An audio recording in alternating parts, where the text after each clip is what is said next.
4 years after I watched the coffin of my only daughter lower into the cold earth, I returned to the villa I had bought for her. My son-in-law had sworn to me that the place was a rotting shell, a money pit that was bleeding us dry. But when I looked over that iron fence, I didn't see ruins. I saw fresh, blooming roses. I saw a sleek sports car that didn't belong to him. And when I finally hacked into the security cameras, I froze at what I saw on the screen.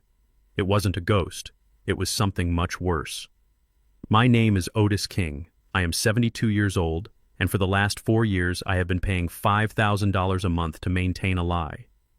If you have ever been deceived by the people you trusted to protect your family's legacy, hit that like button and subscribe to the channel. Let me know in the comments what city you are listening from, because I want to know how far this story travels. The gravel crunched under the tires of my 1998 Ford F-150 as I pulled up to the heavy iron gates.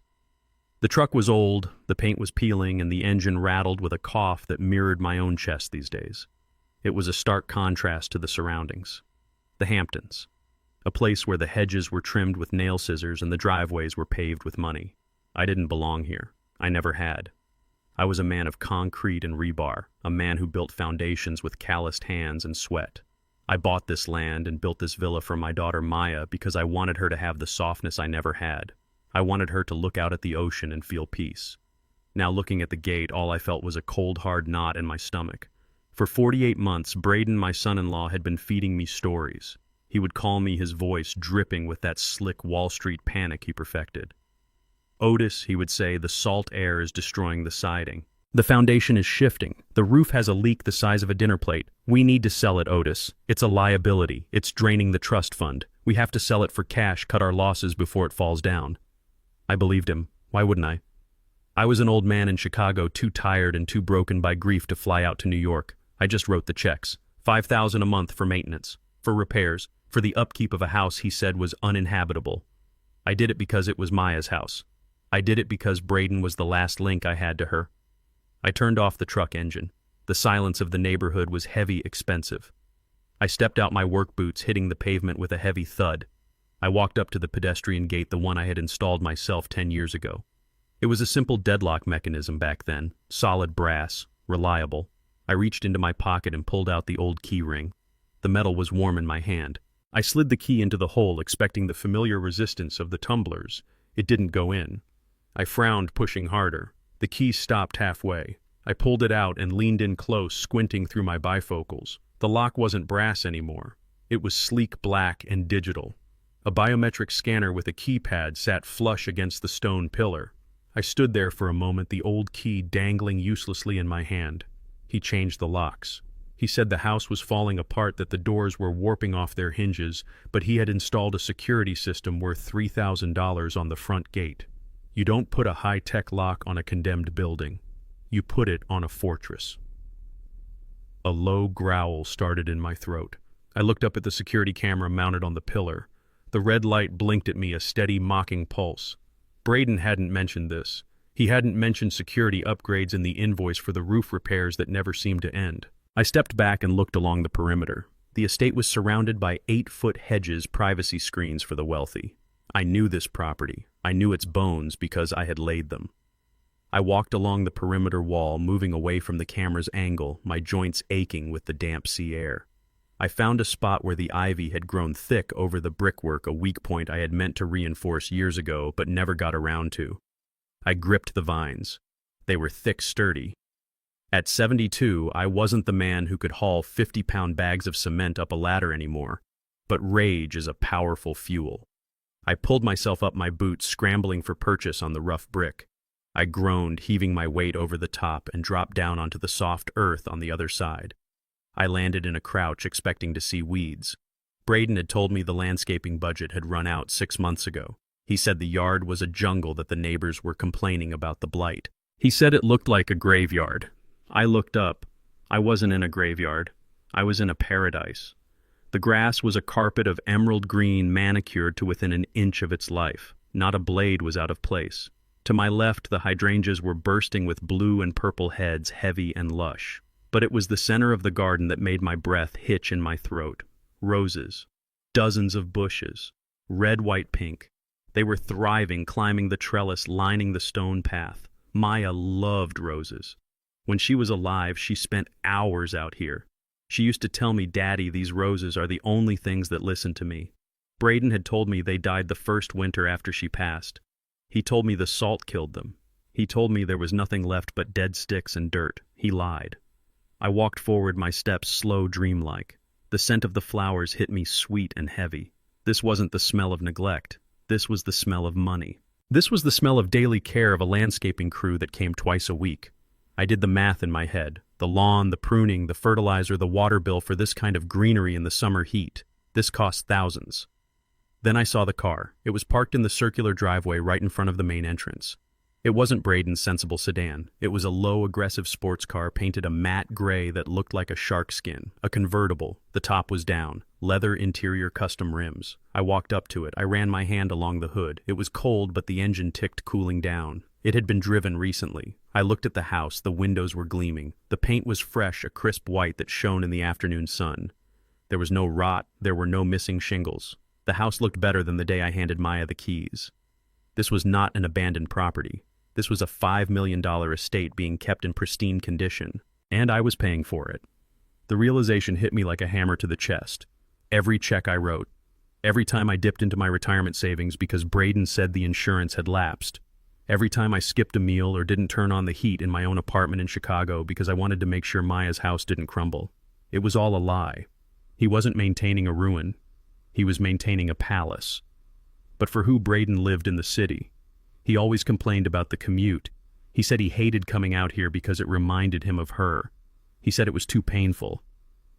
I walked up to the front door. Massive double doors made of mahogany. I reached out and tried the handle. Locked. Of course. I stepped back and looked at the facade. I knew this house. I knew that the window to the basement utility room had a latch that never quite caught if you slammed it too hard.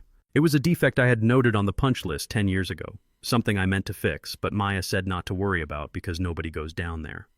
I walked around the side of the house, pushing through the perfectly trimmed bushes. I found the window well. I knelt down, my knees popping, and cleared away the mulch. There it was, the small hopper window. I pushed on the corner. It gave way with a groan of rusted metal. I didn't hesitate. I didn't think about the laws I was breaking. I didn't think about calling Braden to ask for an explanation. You don't ask a snake why it bit you. You just cut off its head. I went back to my truck, climbed the fence again, slower this time, fueled by a cold, hard determination, and grabbed my old metal toolbox from the truck bed. It was heavy, dented, scratched from 40 years of job sites. It had my name, Otis, scratched into the lid with a nail. I carried it back to the window well. I was going inside. I was going to find out who was living in my daughter's house, sleeping in her bedroom, looking out at her ocean. I slid the toolbox through the window, letting it clang onto the concrete floor below. Then I squeezed my body through the opening. I scraped my arm, felt the sting of skin tearing, but I didn't stop. I dropped onto the floor of the basement. It was cool and dark. The hum of the HVAC system was a steady thrumming sound. I pulled a flashlight from my belt and clicked it on. The beam cut through the darkness. This wasn't just a basement anymore. It was a server room. Banks of blinking lights lined the wall. A high-end security system hub. A wine cellar that was fully stocked, bottles gathering dust in their racks. I walked past the wine, ignoring the thousands of dollars of liquor, and headed straight for the security panel on the wall. It was the main hub for the cameras. If Braden had upgraded the locks, he had upgraded the eyes of the house. I set my toolbox down on a workbench. I opened the lid and took out a set of precision screwdrivers and a tablet I used for diagnostics on modern HVAC units. I wasn't a hacker, but I was a builder. I knew how these systems were wired. I knew that if you bypassed the external keypad and went straight to the hard drive, you could see everything. It took me 10 minutes. 10 minutes of splicing wires and bypassing the encryption protocols that were meant to keep intruders out. But I wasn't an intruder. I was the owner. The screen flickered to life. A grid of 9 cameras appeared. The driveway, the front door, the backyard, the living room, the kitchen, the master bedroom. I grabbed the hard drive. I ripped the cables out of the back, sparking a small flash of electricity. I shoved the drive into the front of my jacket and zipped it up. This was the evidence. This was the truth. The door splintered. A boot kicked through the wood near the lock. I backed up against the far wall, grabbing a heavy pipe wrench from my toolbox. I was 72 years old. My knees were bad. My back was shot. But I had spent my life swinging hammers and breaking stone. The door flew open. Braden stood there, his face red, his eyes bulging. The man in the tight suit stood behind him, cracking his knuckles. The woman with the briefcase stayed in the hallway, watching with cold, dead eyes. "Well, well," Braden sneered, stepping into the room. "Look at this!" The rat crawled into the sewer. He didn't see a father. He didn't see a grandfather. He saw a problem to be disposed of. But he made one mistake. He forgot that rats know how to survive in the dark. And he forgot that this rat had just seen something worth dying for. I gripped the wrench tighter. "You better have a good lawyer, Braden," I said, my voice low and steady, "because I just saw the guests you didn't invite to the party." Braden's face went pale. For a second, the arrogance slipped. He looked at the severed cables. He looked at the blank screens. "Get him," he whispered to the man in the suit. "Don't let him leave with anything." The muscle stepped forward. I raised the wrench. The conflict wasn't just about money anymore. It was about blood. And I was ready to bleed. I swung the pipe wrench. I didn't aim for the muscle man's head. I wasn't a killer, despite what the rage in my blood was screaming at me to do. I aimed for the fluorescent light tube directly above their heads. The glass shattered, raining down sparks and white powder. In the confusion, with the hired thug flinching and covering his eyes, I shoved past Braden. He grabbed at my jacket, his fingers slipping on the worn canvas, but I dropped my shoulder and slammed him into the doorframe. He went down with a gasp, more surprised than hurt. I didn't wait. I scrambled up the wooden stairs, my lungs burning, my bad knee screaming with every step. I hit the hallway floor and kicked the basement door shut, jamming the deadbolt home. It wouldn't hold them for long, maybe 2 minutes, maybe 3. But that was all I needed. I wasn't running away. I was taking the high ground. I marched into the living room, that cavernous space with the vaulted ceilings and the white marble floors that I had laid with my own hands for my daughter. It looked like a museum, now cold and expensive. I went straight to the massive television mounted above the fireplace. I pulled the hard drive from my jacket, the metal casing warm against my chest, and jammed the USB cable into the side of the screen. My hands were shaking, smeared with grease and dust, but I navigated the menu. I found the file. Friday night. The party. I hit play. The sound of thumping bass and clinking glasses filled the silent house. On the screen, Braden appeared laughing, holding court with a bottle of champagne, surrounded by people who were treating my daughter's memory like a joke. I sat down. I didn't choose the edge of the seat. I sank right into the middle of the white leather sofa, my dirty work boots resting heavily on the imported rug. I folded my arms over my chest, gripping the wrench, and I waited. The basement door splintered. I heard the crash as it flew open. Footsteps thundered down the hall. Braden burst into the room first, his face flushed a deep, ugly crimson, his hair wild. The muscle man was right behind him, rubbing his eyes, looking ready to tear me apart. The woman with the briefcase trailed them, her expression unreadable, calculating. Braden stopped dead. He didn't look at me. He looked at the screen. Above the mantel, a 50-inch version of himself was grinding against a blonde woman while flicking cigar ash onto the floor. The audio was crisp. You could hear him shouting, "I hate this mausoleum, can't wait to dump it." Braden stared at the image, his mouth opening and closing. The arrogance drained out of him for a second, replaced by the sheer shock of seeing his secret life broadcast in high definition. I didn't move. I just watched him. "Turn it off," Braden whispered. Then he screamed it. "Turn it off." He lunged for the remote on the coffee table. I slammed the head of the pipe wrench down onto the glass table right next to his hand. The glass spider-webbed with a sickening crunch. Braden jerked back, clutching his hand to his chest like a child. "Sit down, Braden," I said. My voice was rough, like gravel in a mixer. "We need to talk about the roof repairs." Braden straightened up. He looked at the muscle man, then at the lawyer, regaining his composure. He smoothed his suit jacket, that veneer of the untouchable wealthy white man sliding back into place. He looked at me with a sneer that I had seen 1,000 times on the faces of developers who tried to stiff me on contracts because they thought I couldn't do the math. "You are trespassing." "Otis," Braden spat. "You broke into my home. You assaulted my employee.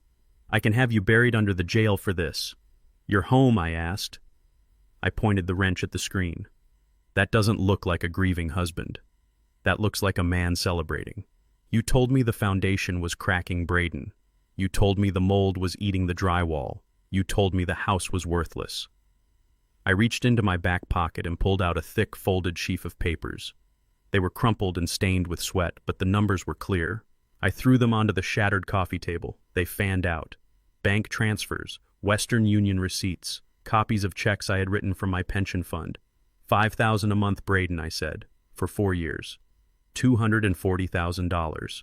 I ate beans out of a can so you could fix the plumbing. I turned off my heat in the winter so you could repair the roof. I gestured to the screen where Video Braden was pouring a bottle of wine onto the floor for a laugh.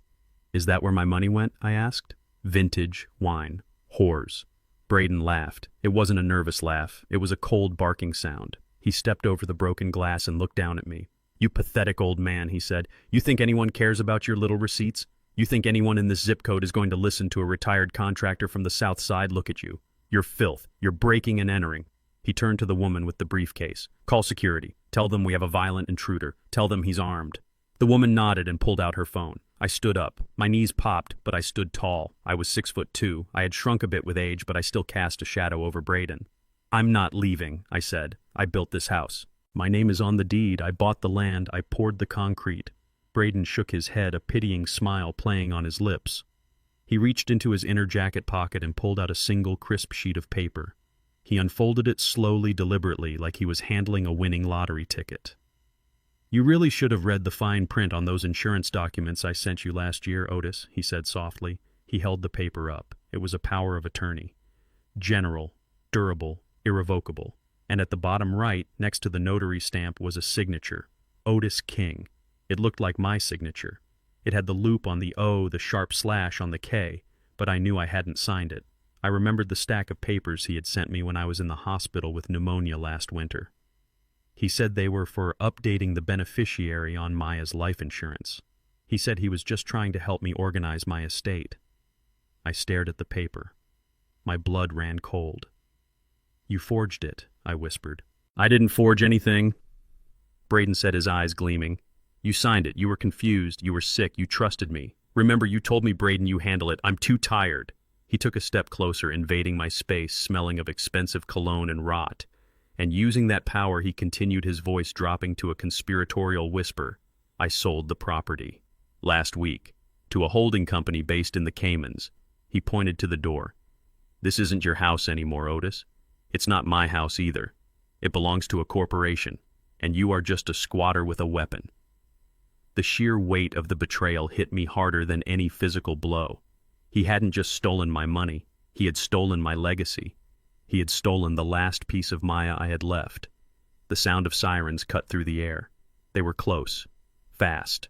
The private security in this neighborhood didn't mess around. Braden smiled. He looked at the muscle man. Get him out of here. If he resists, hurt him. The police will just say it was self-defense. The muscle man stepped forward, cracking his knuckles. I gripped the wrench, my mind racing. I could fight. I could take one of them out. But then I'd go to jail. I'd be the angry black man who attacked a grieving white widower in a mansion. I wouldn't be able to help the girl. I wouldn't be able to find the boy. I looked at the screen one last time. The image of the woman Nia kissing Maya's picture. That was real. That was the truth Braden didn't know I had. I lowered the wrench. Smart choice, the muscle man grunted. He grabbed me by the collar of my jacket and shoved me toward the door. I stumbled, nearly tripping over my own boots. He dragged me through the hallway, past the photos of Braden's new life, past the lies. They threw me out onto the gravel driveway just as a white security SUV screeched to a halt. 2 guards jumped out, hands on their holsters. That's him, Braden shouted from the doorway, playing the victim. Now his voice trembling with fake fear. He broke in. He has a weapon. He threatened my lawyer.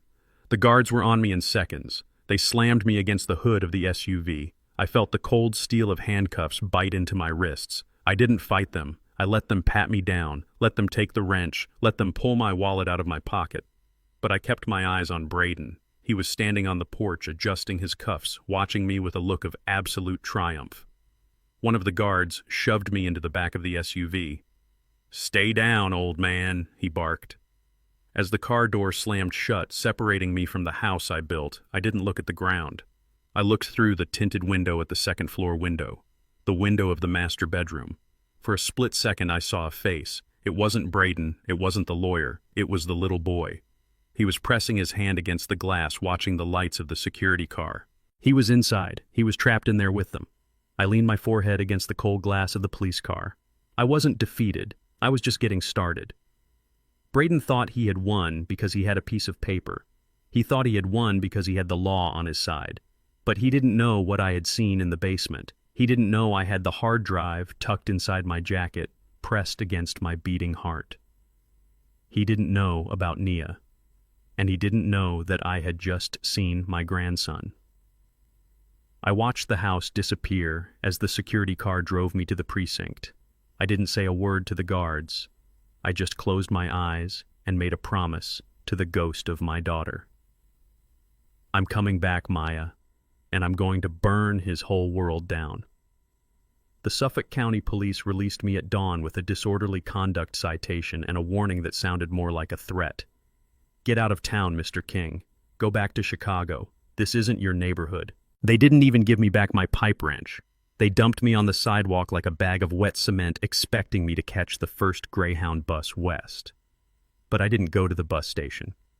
I walked 3 miles down the highway to the Sandpiper Motel, a roach trap that sat on the edge of the wealthy district like a festering sore.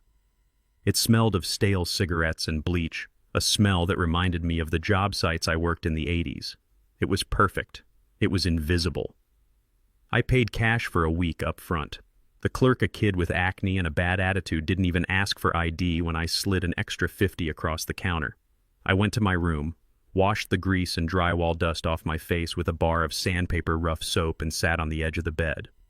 I pulled the hard drive out of my jacket. It was heavy cold against my skin. I didn't have a computer to read it yet, but I didn't need one to know what my next move was. I needed to find the girl. Nia.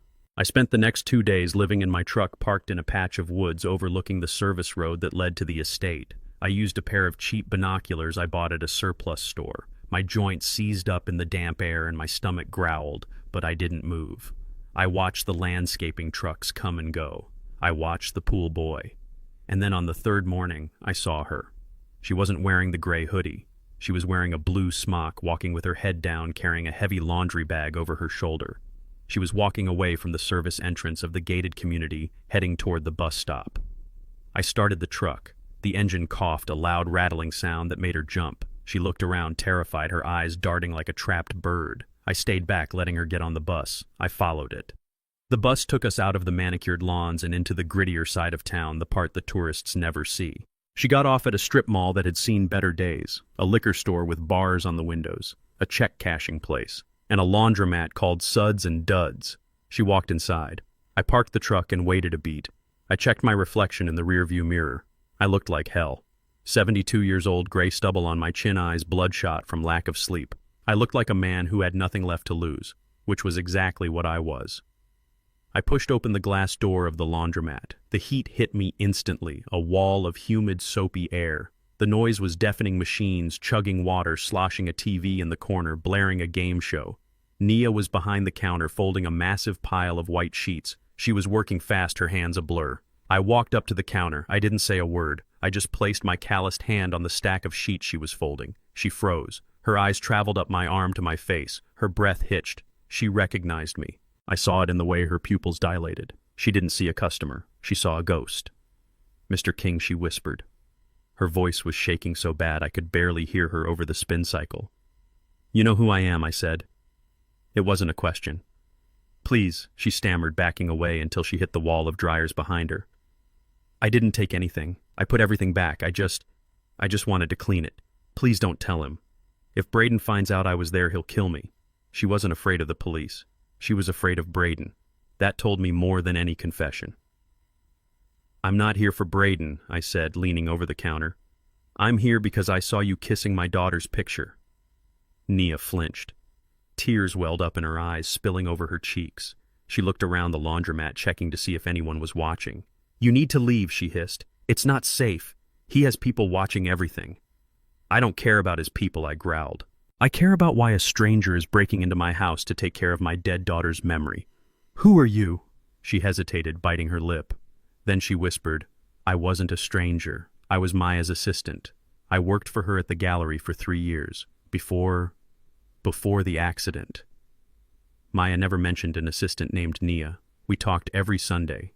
She told me about the weather, about the garden, about Braden's new business ventures. She never mentioned you. That's because she was protecting me. Nia said, her voice gaining a sudden sharp edge. She was protecting everyone she cared about. She knew he was listening to the calls, Otis. She knew he had tapped the landline. My grip on the counter tightened. Tapped the calls. 4 years ago. Why, I asked. Why would he tap his wife's phone? Nia looked at me with a pity that burned worse than the anger. Because she found the accounts, Otis. She found the offshore shell companies. She found the transfers. Braden wasn't just a bad husband. He was laundering money for the cartel. He was using her gallery to wash dirty cash. The room spun. My daughter, my sweet Maya, who loved painting watercolors of the ocean. Laundering money. She was going to leave him, Nia whispered, leaning in close. She had the divorce papers drawn up. She had a go-bag packed. She was going to come to Chicago to stay with you. She told me the night before she died. I felt like I had been punched in the gut.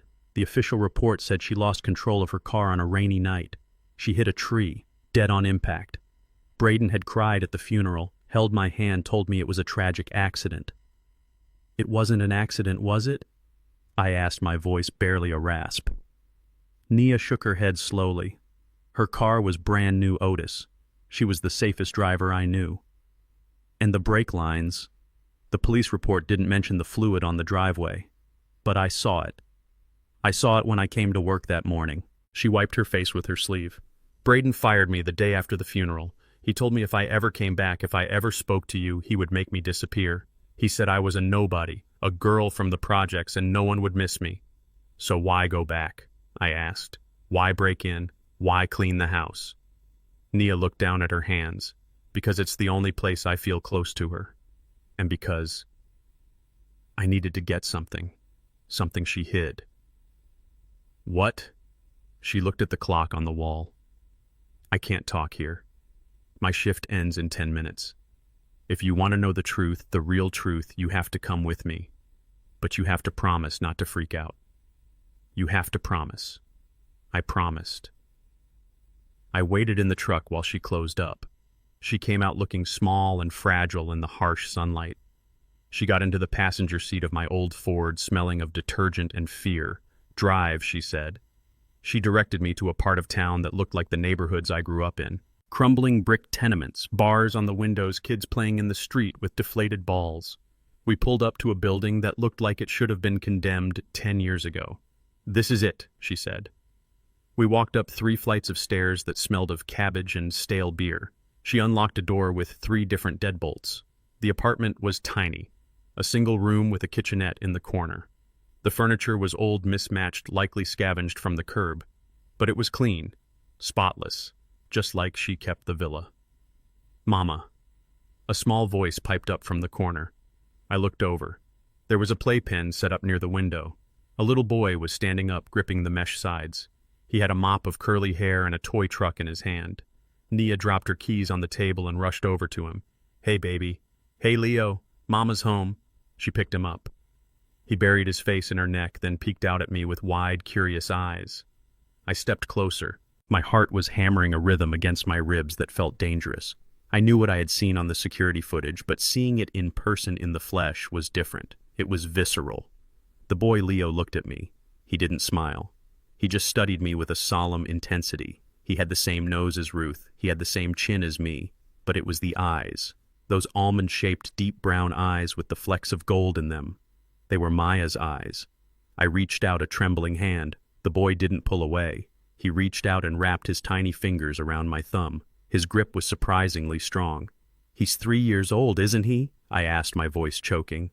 Nia nodded, tears streaming down her face again. She turned him so I could see him better. Maya was pregnant when she died, I whispered. But the timeline, 4 years, it doesn't fit. She wasn't pregnant when she died, Otis, Nia said softly. She had Leo 6 months before the accident. She hid him. Hid him? How do you hide a baby? Braden didn't want kids, Nia said. He hated them. He told her if she ever got pregnant, he would make her get rid of it. So when she found out, she left for a while. She told him she was going to Europe for an art residency. She stayed with me, in this apartment. She had him here. She was terrified Braden would hurt him if he knew. She was planning to take him and run to you, but she needed the money she had stashed. She went back to the house that night to get the cash and the evidence against Braden. She never came back. I looked at the boy, my grandson, a secret kept in a crumbling apartment while his father threw parties in a mansion paid for with his mother's blood. So Braden doesn't know I asked. Nia shook her head. He thinks she miscarried in Europe. He doesn't know Leo exists. If he finds out, if he sees him, he'll know. He'll know Maya lied to him, and he'll know there's an heir to the estate he's trying to sell. She looked me dead in the eye. Otis, that's why I broke in. Maya hid a journal. In the house. In the fireplace. It has everything. The account numbers, the names of the people Braden works with. It proves Leo is hers. It proves everything. I've been trying to find it for months, but I can't find the loose brick she talked about. I looked at my grandson. He was still holding my thumb. I felt a surge of protectiveness so fierce it almost brought me to my knees. I had lost my daughter. I had lost my wife. I had lost my house. But I wasn't going to lose him. I'm going to find that brick, I said, and then I'm going to bury Braden under it. The air in that tiny third-floor walk-up was stale-smelling of boiled cabbage and old fear, but when I looked down into that playpen, the world stopped spinning on its axis. The boy Leo stared back at me. He didn't cry. He didn't hide. He just gripped the mesh siding of his cage with tiny, determined fingers. His chin tilted up in a way that punched the breath right out of my lungs. It was Maya's chin. It was the same stubborn set of the jaw she had when she was 5 years old and refused to eat her peas. I sank onto a folding chair, the metal groaning under my weight. My knees felt like they had turned to water. I looked at Naya, who was wringing her hands in her apron, her eyes darting to the window every time a car passed on the street below. "Tell me again," I said, my voice sounding like it was coming from underwater. "Tell me how this is possible. Maya has been dead for 4 years. This child is 3. The math, Nia. The math doesn't work." Nia sat on the edge of the mattress, pulling her knees to her chest. She looked so young, too young to be carrying a secret this heavy. "She didn't carry him, Otis," she whispered. "Not in the way you think. Maya couldn't. The doctors told her the stress, her heart condition. It was too risky. But she wanted a baby more than anything. She wanted something that was hers, something Braden couldn't touch." I frowned. "Maya never told me about a heart condition. She told me she was healthy. She told me she was happy. She lied to you too," Nia said softly. "She lied to everyone to keep him safe. Braden, he made it clear. The first year they were married, he made her sign a post-nuptial agreement. It had a clause about heirs. If she died without a child, the estate, the trust, the gallery, everything went to him. If she had a child, the trust locked down until the kid was 21. Braden would get an allowance, but he wouldn't get control." I felt the blood rushing in my ears. So a child was a threat. A child was an obstacle, Nia corrected. Braden told her that if she ever got pregnant, he would make sure she didn't stay that way. He called it a parasite. He said he didn't want a brat ruining their lifestyle. But Maya, she found a way. She found a surrogate, a friend from college who lived in Jersey. They did it all in cash, no paper trail, no doctors connected to the family insurance. My hands clenched into fists on my knees. My daughter hiding a life, buying a future in back alleys because her husband was a monster in a silk suit. When Leo was born, Nia continued, tears spilling onto her cheeks. Maya was supposed to leave Braden. That was the plan. She had the baby stashed here with me. I was the nanny. I was the secret keeper. She would come here during the day pretending to be at the gallery. She would hold him for hours. She named him Leo because she said he was going to be strong. He was going to be the king of his own life. She looked at the boy who had sat down and was now banging his toy truck against the floor. She was going to tell you, Otis. She was so excited. She had the divorce papers ready. She was going to serve him, take Leo, and fly to Chicago. She said her daddy would know what to do. She said you would build them a fortress where Braden couldn't hurt them. I closed my eyes, fighting the burn of tears. I had been sitting in my recliner in Chicago watching football, thinking my daughter was living a fairy tale while she was planning an escape from a prison. And then the accident happened, I rasped. Nia shook her head violently. It wasn't an accident. She called me that night. She was frantic. She said Braden found the withdrawal slips for the surrogate. He didn't know about the baby yet, but he knew she was moving money. He was coming home early. She said she had to get to the villa to get the journal. She kept a journal, Otis. Every threat, every illegal transfer he made through the gallery, every bruise he left on her arms that she told you was from tennis. She hid it in the fireplace at the villa because she thought it was the one place he wouldn't look. She never made it back to us. The silence in the room was heavy, suffocating. I looked at the boy again. He wasn't just my grandson. He was the target. If Braden knew he existed, if Braden knew there was a living, breathing heir to the fortune he was trying to liquidate, this boy wouldn't last a week. "Can I hold him?" I asked. My voice was gentle, a stark contrast to the violence swirling in my head. Nia nodded. She went to the playpen and lifted him out. He didn't fuss. She walked over and placed him in my arms. He was heavy, solid. He smelled of baby powder and milk, a scent that cut through the grim atmosphere of the apartment. He looked up at me with those big, serious eyes. He reached out a small hand and touched the gray stubble on my chin. I felt a jolt go through me stronger than any electric shock I had ever taken on a job site. This was my blood. This was Maya's blood. This was the future. For the last 4 years, I had been mourning the past. I had been fighting for bricks and mortar, for wood and glass. I thought I was fighting for a house. I was wrong. The house didn't matter. The money didn't matter. This mattered. I pulled him close to my chest, tucking his head under my chin. My big, rough hand covered his entire back. I felt his heart beating against mine. A steady, strong rhythm. "He's not safe here," I said, my voice hardening into steel. "Braden isn't just a thief. If he killed Maya, he's looking for me." Nia interrupted, her voice trembling. "I saw a car parked outside the laundromat yesterday, a black sedan, the same kind his security guys drive. I think he knows I took something. He doesn't know about Leo, but he knows I have the journal key." The journal key? Nia reached into her shirt and pulled out a chain. Hanging from it was a small antique iron key. "Maya didn't just hide the journal in the fireplace," she said. "She locked it in a metal box and bricked it in. She told me if anything happened to her, I had to get it. I tried Otis. I tried so many times. That's why I break in. I clean to cover my tracks, but I spend hours trying to pry those bricks loose without tools. I can't do it. I'm not strong enough." I looked at the key, then at my hands. I was old. I was tired. But I knew bricks. I knew mortar. I knew how to take things apart. "Braden thinks he's hunting a scared girl," I said. "He doesn't know he's hunting a grandfather." I stood up, holding Leo with one arm. He felt right there. He felt like he belonged. "Pack a bag," I told Nia. "We're leaving." "Where?" "We can't go to your hotel. He'll find us." "We're not going to a hotel," I said. "I have friends. People who don't exist on paper. People who owe me favors from the days when I ran crews in neighborhoods the police were too scared to patrol." Nia started throwing clothes into a backpack. Diapers, formula, a stuffed rabbit. I walked to the window and peered through the blinds. The street below was quiet, but it was a deceptive quiet. The shadows stretched long and thin in the afternoon light. "We need that journal," I said. "If it has proof of the money laundering, that's federal.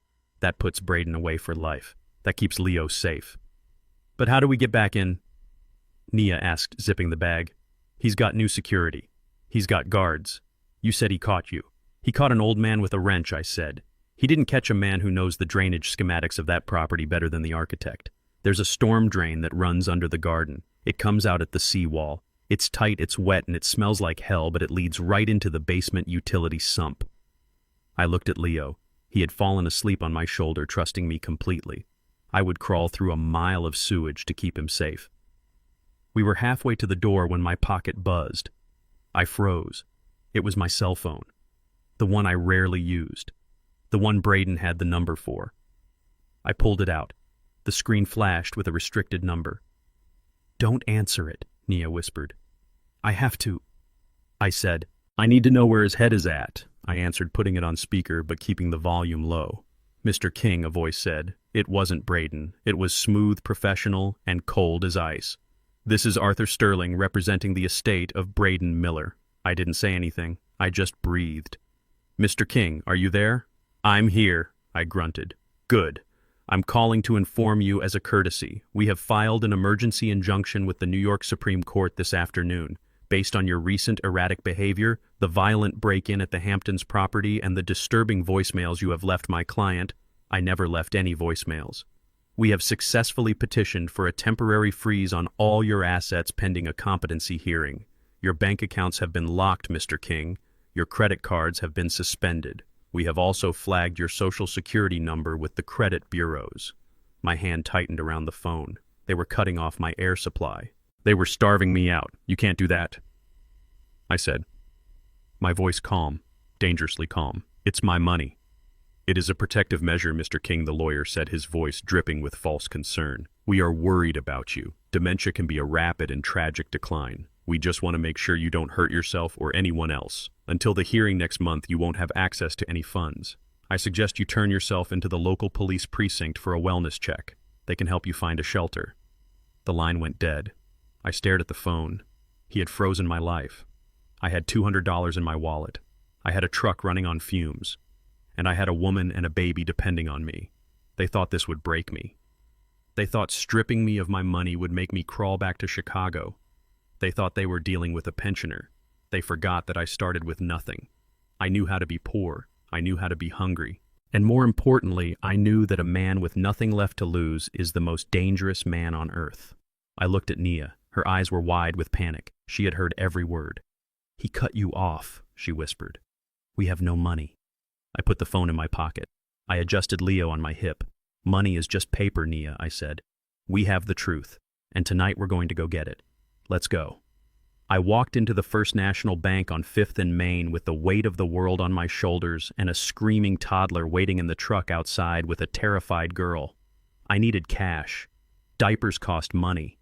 Gas cost money. And War was the most expensive thing of all. I walked up to the teller, a woman I had known for 10 years, a woman who used to give me lollipops for Maya when she was little. She didn't smile today. She looked down at her screen, her face pale, and then she pressed a button under the counter. Mr. King, she said, her voice tight. Mr. Henderson would like to see you in his office. I knew what that meant. I didn't argue. I marched past the velvet ropes and straight into the glass-walled office at the back. Mr. Henderson was sitting there wearing a suit that cost more than my first house. He was a white man, soft hands, soft face, the kind of man who had never held a shovel in his life. He was also Braden's golf buddy. I had seen the pictures on Braden's mantle. Otis, he said, standing up but not offering his hand. Please, have a seat. I didn't sit. I stood there letting my shadow fall over his desk. My card was declined, I said. I have $200,000 in my savings account. Why was my card declined? Henderson sighed a long, theatrical exhale that smelled of peppermint and condescension. He picked up a file from his desk and tapped it against his palm. It's out of my hands, Otis, he said, his voice dripping with that fake, syrupy pity that rich folks use when they're screwing you over. We received a court order this morning, temporary guardianship. Your accounts have been frozen pending a competency hearing. Competency? I asked, my voice low. Henderson opened the file. He slid a piece of paper across the polished mahogany. It was a medical report. I recognized the letterhead. It was from a private clinic in the city, a place I had never set foot in. The diagnosis was highlighted in yellow. Advanced senile dementia, paranoid delusions, risk of self-harm. Braden is very worried about you, Otis Henderson said, looking at me over the rim of his glasses. He told me about the incident at the villa. Breaking windows, assaulting staff. That's not the Otis I know. That's the disease talking. I looked at the signature on the bottom of the report. Dr. Eris Thorne. I had never met a Dr. Thorne, but Braden had. It's a lie, I said. I'm as sane as you are. Braden forged this. He's trying to steal the estate. Henderson shook his head slowly, a sad smile playing on his lips. See, that's the paranoia. Braden isn't stealing anything. He's protecting your assets. He loves you, Otis. He wants to make sure you have the care you need. He's already arranged for a facility in upstate New York. A very nice place. They specialize in difficult cases. He leaned forward, clasping his soft hands together. Go home, Otis. Go back to your hotel. Wait for Braden. He's coming to pick you up. Stop fighting. You're only hurting yourself. I looked at him. I looked at the man who was holding my life hostage with a smile. I wanted to reach across the desk and throttle him. I wanted to smash his face into the desk until that pitying look was gone. But I didn't. That's what a crazy man would do. That's what Braden wanted me to do. He wanted a scene. He wanted the security guards to drag me out screaming so he could use the footage in court. I took a deep breath. I picked up the medical report, folded it neatly, and put it in my pocket. "You're right, Mr. Henderson," I said, forcing my voice to be calm. "I'm tired. I just want to go home." Relief washed over his face. He thought he had won. He thought he had talked down the angry old black man. "Good," he said. "That's the best decision." I walked out of the bank. I walked past the security guard who had his hand on his taser. I walked out into the bright, blinding sunlight and got back into my truck. Nia was in the passenger seat, Leo asleep in her arms. She looked at my face, and she knew. "He froze it, didn't he?" she whispered. "He froze the accounts," I said, starting the engine. "He thinks he cut my throat." I pulled out into traffic. I didn't go back to the hotel. I drove in the opposite direction toward the industrial district, toward the part of the city where the buildings were brick and the windows were barred. Braden knew about my bank accounts. He knew about my pension. He knew about the trust. He thought he knew everything about me. He thought I was just a retired contractor who played by the rules. But he didn't know about the 80s. He didn't know about the years when I ran crews in neighborhoods where the banks wouldn't open branches. He didn't know that in my line of work you didn't trust digital money. You didn't trust suits. You trusted gold and you trusted cash, and you kept it where the IRS and the sons-in-law couldn't find it. I pulled up to a nondescript building on a side street. It wasn't a bank. It was a private vault company, the kind used by jewelers and people who valued privacy over interest rates. It had thick steel doors and armed guards who didn't care about court orders unless they came with a SWAT team. I told Nia to wait. I walked inside. The air was cool and smelled of gun oil. The guard behind the bulletproof glass nodded at me. He recognized me. I had been coming here for 30 years. I didn't need an ID. I needed a key. I reached into the secret compartment of my old leather wallet behind the photo of Ruth. I pulled out a long, heavy brass key. It was tarnished with age, but it was the most valuable thing I owned right now. I went down to the vault. Box 404. I inserted the key. The lock turned with a heavy, satisfying clunk. I pulled the box out. It was heavy. I opened the lid. Inside, stacked in neat rubber-banded rows, was $50,000 in cash. 20s, 50s, hundreds. Money I had skimmed off the top of every job I ever did. Money I had saved for a rainy day. Well, it was pouring now. I took the cash. All of it. I shoved it into a canvas bag I had brought from the truck. I left the box empty. I wasn't coming back. I walked out of the vault feeling 10 pounds heavier and 10 years younger. Cash was freedom. Cash was power. Braden could freeze a computer screen, but he couldn't freeze this. I got back in the truck and tossed the bag onto the seat between Nia and me. She looked at it, her eyes widening. "What is that?" she asked. "That is the war chest," I said. I drove to a payphone. I didn't want to use my cell. Braden was probably tracking it. I dialed a number I hadn't called in 5 years. It rang twice. "Yeah," a voice answered. It was rough, like sandpaper on concrete. "Marcus," I said. "It's Otis King." There was a pause, then a low chuckle. "Otis, I thought you were dead or retired." "Which is worse?" "I need you, Marcus," I said. "I need the shark." Marcus wasn't a fancy lawyer. He didn't have a glass office in a skyscraper. He didn't play golf. He operated out of a brownstone in Harlem, and he specialized in cases that other lawyers wouldn't touch. He was the guy you called when the system was trying to crush you. He was the guy who knew where the bodies were buried because he had helped dig a few of the graves. "I'm retired, Otis," he said. "I'm growing tomatoes in my backyard. I have 50,000 cash," I said. "And I have a son-in-law who thinks he can forge my signature and steal my daughter's estate." Silence on the line. Then the sound of a chair scraping against a floor. "I hate tomatoes anyway," Marcus said. "Meet me at the diner on 125th in an hour. Bring the paperwork." I hung up. I looked at Nia. She was watching me, a flicker of hope in her eyes. "Who did you call?" she asked. "An old friend," I said. "A man who owes me a life." We met Marcus at the diner. He was a small man, sharp-eyed, wearing a suit that was 10 years out of style but pressed razor sharp. He listened while I told him everything. I showed him the fake medical report. I told him about the cameras. I told him about Leo. When I finished, Marcus didn't look shocked. He didn't look pitying. He looked hungry. He forged a POA, Marcus said, tapping his finger on the table. That's a felony. He filed a false medical report. That's fraud. He's freezing your assets to prevent you from fighting back. That's malicious litigation. Can you stop him? I asked. Stop him. Marcus grinned, showing a gold tooth. Otis, I'm going to gut him, but we need proof, real proof. The video is good, but he'll claim it's doctored. He'll claim you're senile and seeing things. We need something biological. We need something that links him to the fraud directly. We need the journal, Nia whispered. Marcus looked at her. What journal? Maya's journal, she said. It's in the house, bricked into the fireplace. It has the account numbers. It has the dates. It proves the money laundering. Marcus sat back. Money laundering. Now we're talking RICO.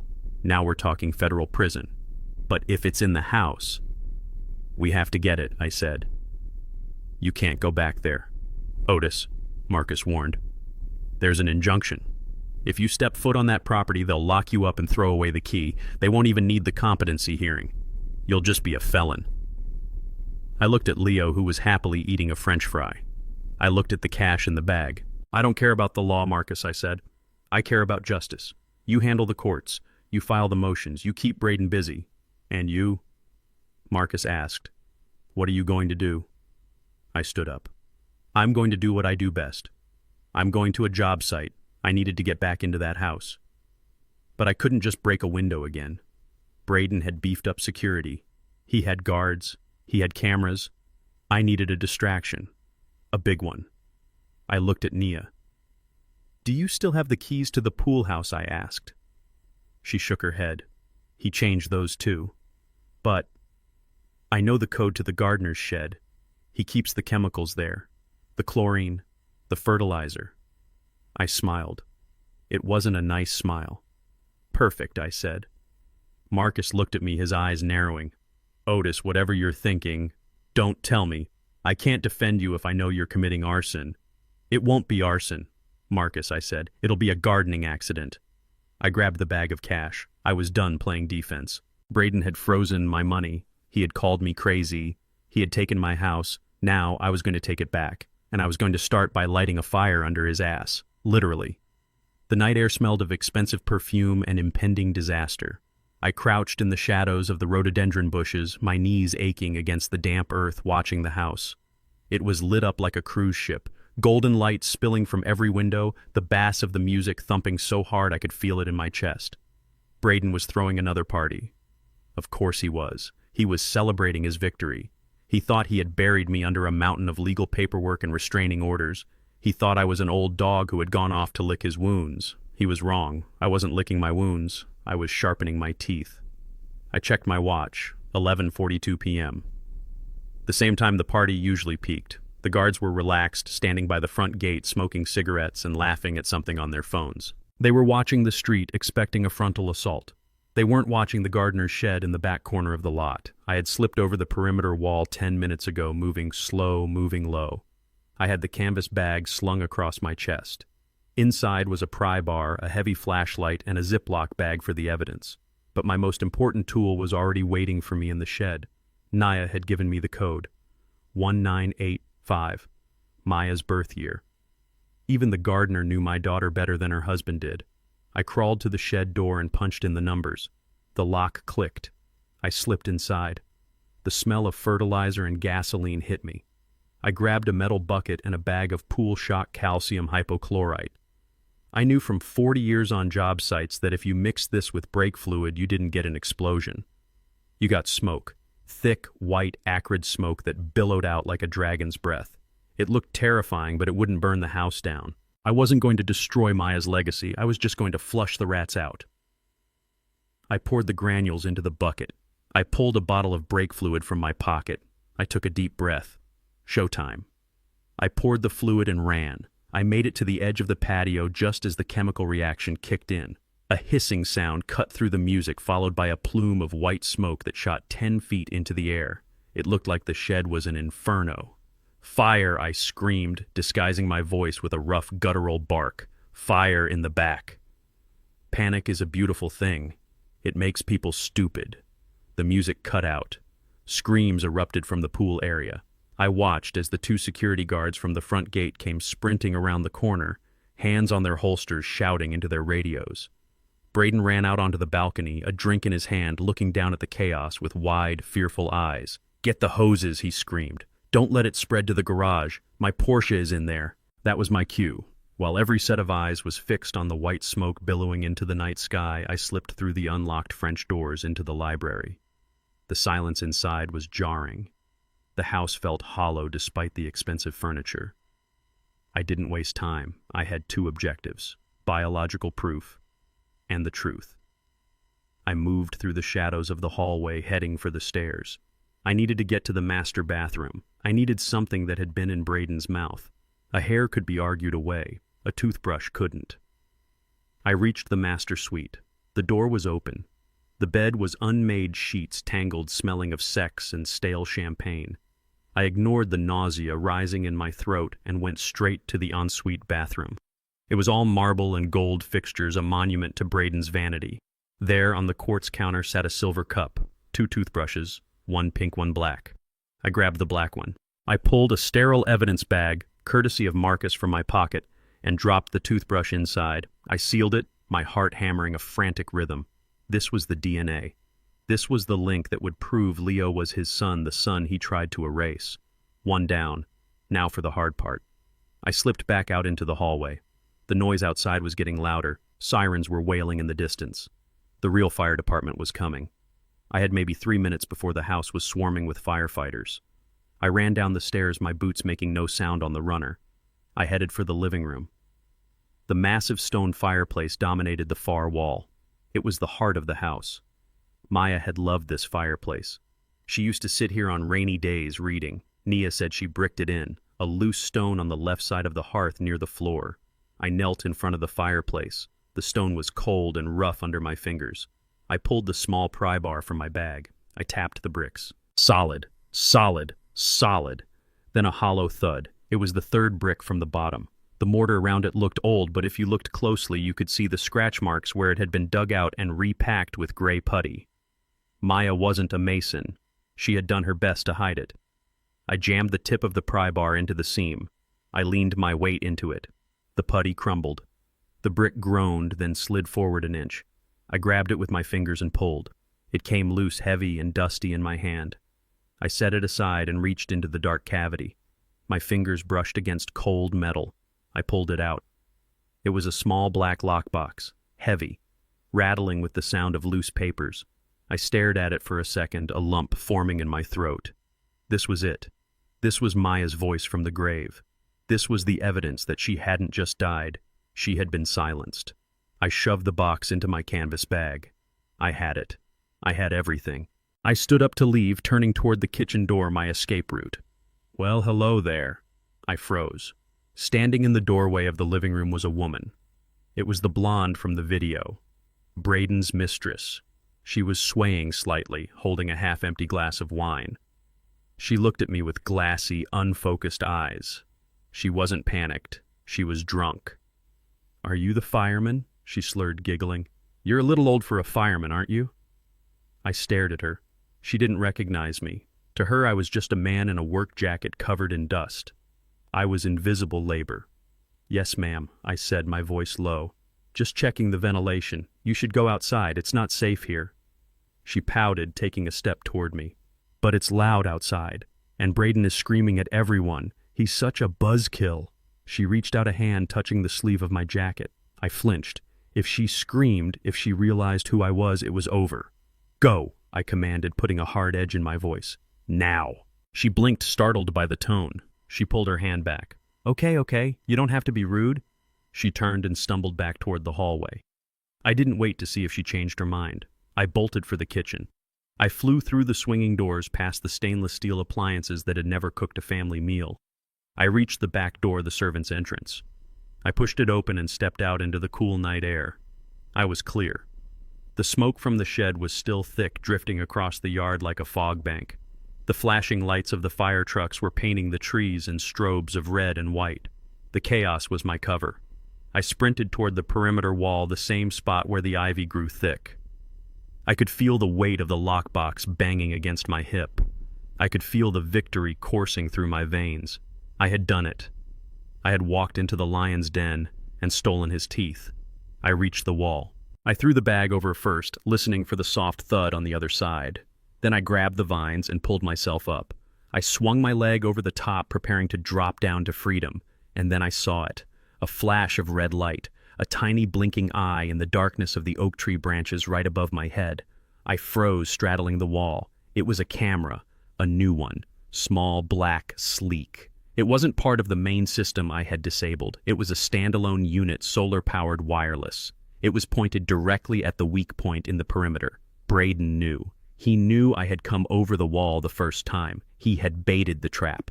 I stared into the lens. I knew that somewhere on a phone or a cloud server my face was being recorded in high definition. The fear, the sweat, the triumph. I didn't look away. I glared at the camera. I wanted him to see me. I wanted him to know it was me. I dropped down to the street, landing hard on my bad knee. Pain shot up my leg, white-hot and blinding. I gritted my teeth and ignored it. I grabbed the bag and limped toward my truck, hidden in the shadows of the service road. I had the DNA. I had the journal. But now Braden had my face. And the clock was ticking faster than ever. He wouldn't just send lawyers this time. He would send the police. He would send men who didn't carry briefcases. I threw the bag into the truck and climbed in. My hands were shaking so hard I could barely turn the key. The engine roared to life. I looked back at the villa one last time. The smoke was clearing. The party was over, but the war had just begun. The Sandpiper Motel felt like a bunker. The blinds were drawn tight, the door was bolted, and the air was thick with the scent of cheap coffee and mounting dread. I sat at the wobbly laminate table, the lockbox open in front of me. Nia sat across from me, Leo asleep in her lap, her eyes wide as I pulled out the contents. There was no gold. There were no diamonds. Just a single leather-bound journal, its cover worn soft by hands that were no longer here, and a stack of bank statements clipped together with a rusted paperclip. I opened the journal. Maya's handwriting was loopy and elegant, just as I remembered from her birthday cards. But the words were a scream from the grave. June 12th. He made me tea again tonight.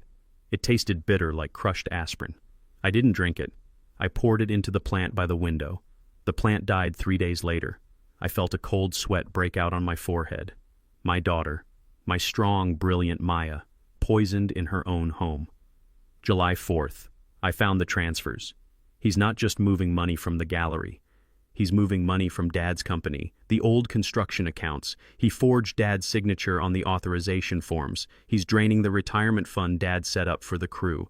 If I tell Dad, it will kill him. He trusts Braden. He thinks Braden is the son he never had. I slammed the book shut, my hand trembling. The guilt hit me harder than any physical blow. I had trusted him. I had invited him into my home, into my business. I had looked at his diplomas and his suits and thought, here is a man who will take care of her. Here is a man who knows how the world works. Maya had tried to tell me once. A year before she died. She called me, her voice tight. Daddy Braden is ambitious. Sometimes I think he cares more about the numbers than the people. And I had laughed. I had told her, baby, that's just business. You need a shark to swim in those waters. I told her to stay with the shark. And the shark ate her. I picked up the bank statements. They were a roadmap of betrayal. Transfers to shell companies in the Cayman Islands. Withdrawals from the construction company's pension fund. He hadn't just stolen from me.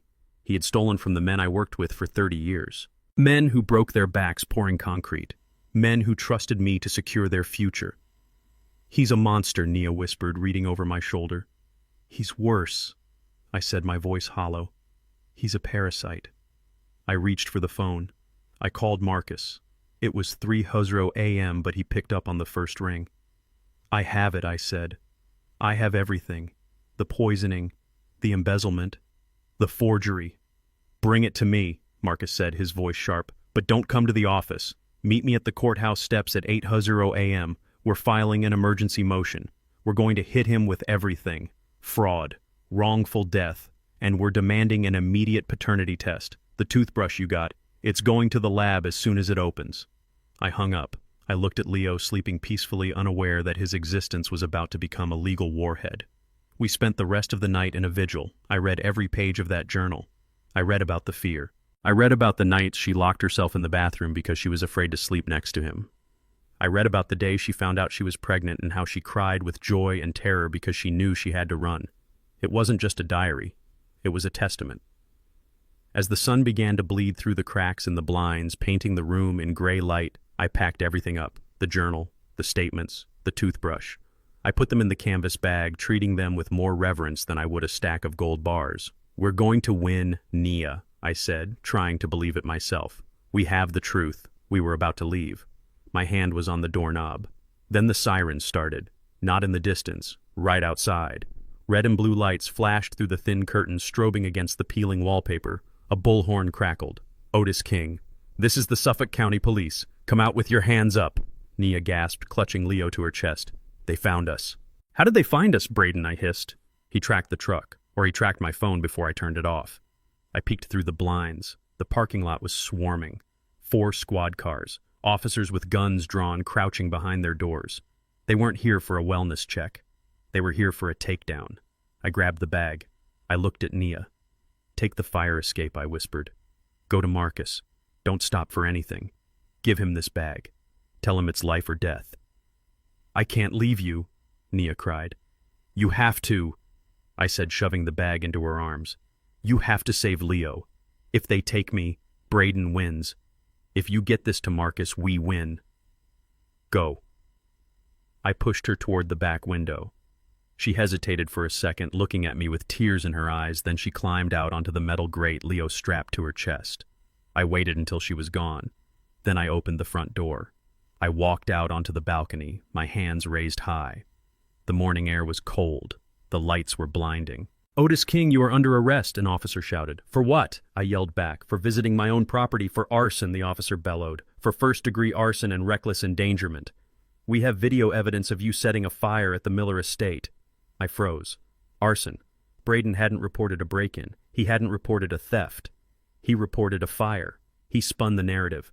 I wasn't a grandfather looking for answers. I was a crazy old man trying to burn down a grieving widower's home. It was brilliant. It was evil. And it worked. They slammed me against the wall. They cuffed me tight, the metal biting into my wrists. They dragged me down the stairs past the gawking motel guests. I didn't fight. I didn't scream. I just looked toward the alleyway where the fire escape touched the ground. It was empty. Nia was gone. The evidence was gone.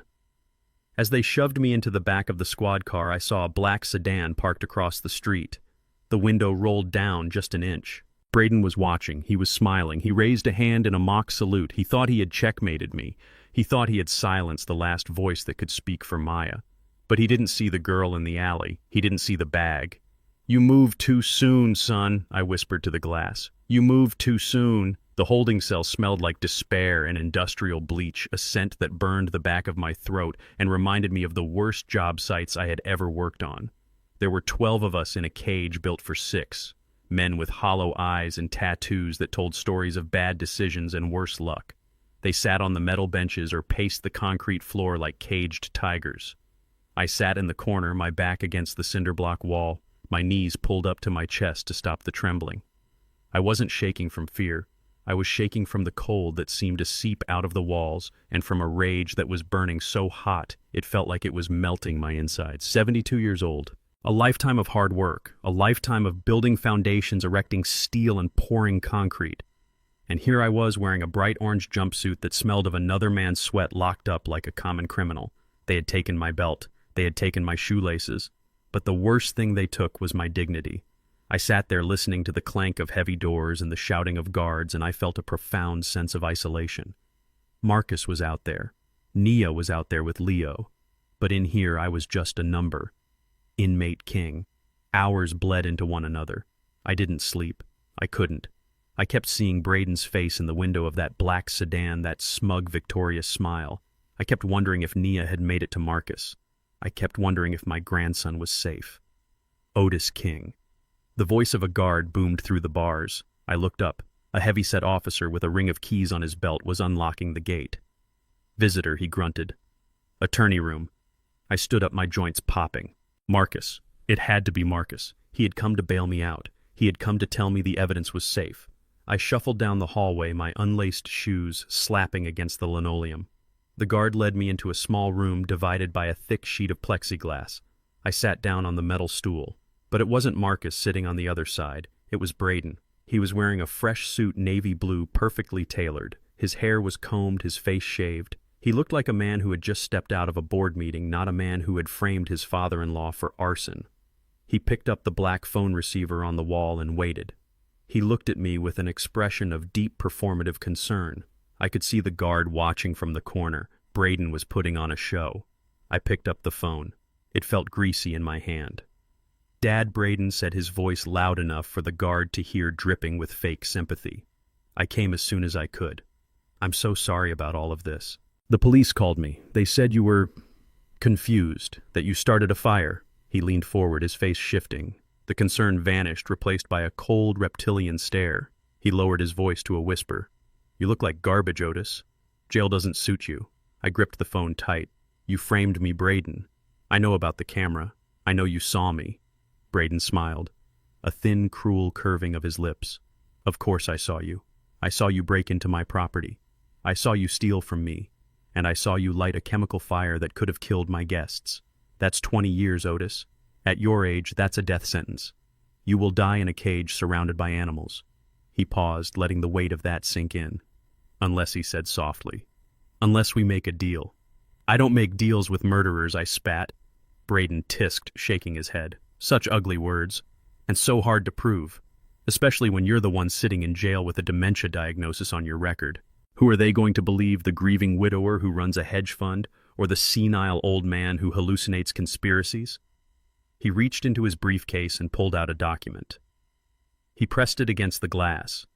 I recognized the legal jargon. It was a transfer of deed. "The land in Atlanta," Braden said. "The commercial lot you bought in the 90s. The one you've been sitting on." It was a 5-acre plot near the airport. I had bought it cheap, intending to build a warehouse distribution center, but I never got around to it. Now it was worth millions. It was the only asset Braden hadn't been able to touch with the forged power of attorney because it was held in a separate LLC I had set up years ago. "Sign it over to me," Braden whispered. "Sign the transfer. Give me the Atlanta property, and I'll drop the charges. I'll tell the DA I don't want to prosecute a sick old man. I'll tell them it was a misunderstanding, an accident caused by your condition. I'll get you out of here, Otis. I'll put you in a nice facility with a view of the garden." I stared at him. He wanted everything. He wasn't satisfied with the villa. He wasn't satisfied with the bank accounts. He wanted to strip the meat from the bone. "Go to hell," I said. Braden's eyes narrowed. He leaned closer to the glass, his breath fogging the surface. "You think you're playing a game, Otis? You think, because you got that girl out with her backpack, that you have leverage?" My heart stopped. He knew about the girl. "I have people looking for her." "Otis," he hissed. "A scared little maid running around the city with a bag full of stolen papers. We'll find her. It's only a matter of time. And when we do—" He paused, a look of pure malice crossing his face. "And the kid Otis, the bastard. Did you think I didn't see him on the tape? Did you think I didn't see the little boy you were hiding in the laundromat?" I felt the blood drain from my face. He knew about Leo. He had seen the footage from the night I broke in, the footage of Nia and the boy. Or maybe he had followed me to the laundromat before I spotted him. "That kid is a loose end," Braden said, his voice flat, devoid of humanity. "He's a complication. DNA is a tricky thing, Otis. But accidents happen to children all the time, especially children who don't legally exist." A red haze filled my vision. I wanted to smash the glass. I wanted to tear his throat out with my bare teeth. He was threatening my grandson. He was threatening to kill a 3-year-old boy just to secure a bank transfer. But if I lunged at the glass, if I screamed, the guards would drag me away. I would be sedated. I would be locked in solitary. And I wouldn't be able to help them. I had to be smarter. I had to be the fox, not the bear. I forced my hands to relax. I slumped my shoulders.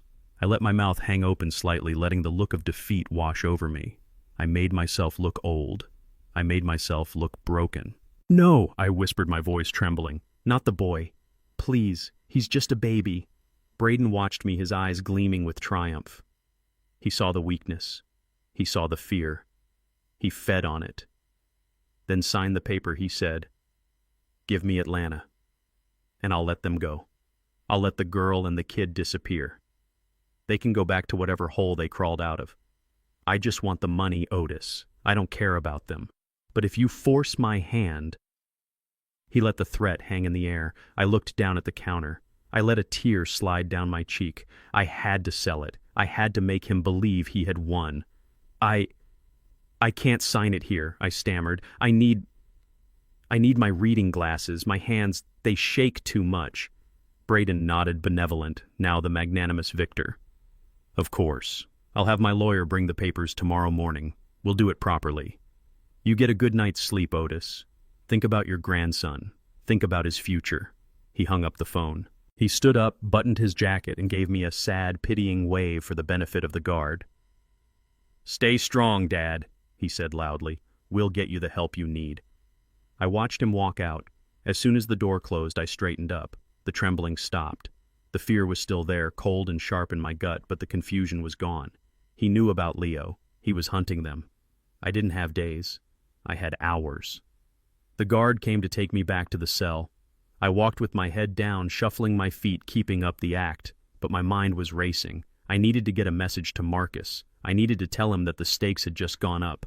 I couldn't use the phone. Braden would be monitoring the logs. I couldn't trust the guards. Braden had money. He could buy anyone. I needed an alternate route. They threw me back into the holding cell.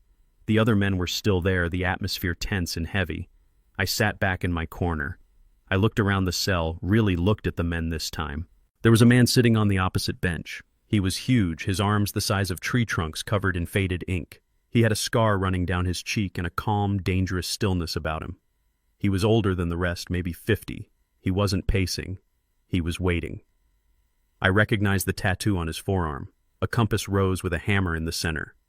It was the logo of the Southside Brotherhood, a community organization from the 90s, a group of men who tried to rebuild the neighborhood when the city gave up on it. I had hired a dozen men from that group back in the day. I had taught them how to frame a house. I had taught them how to wire a circuit.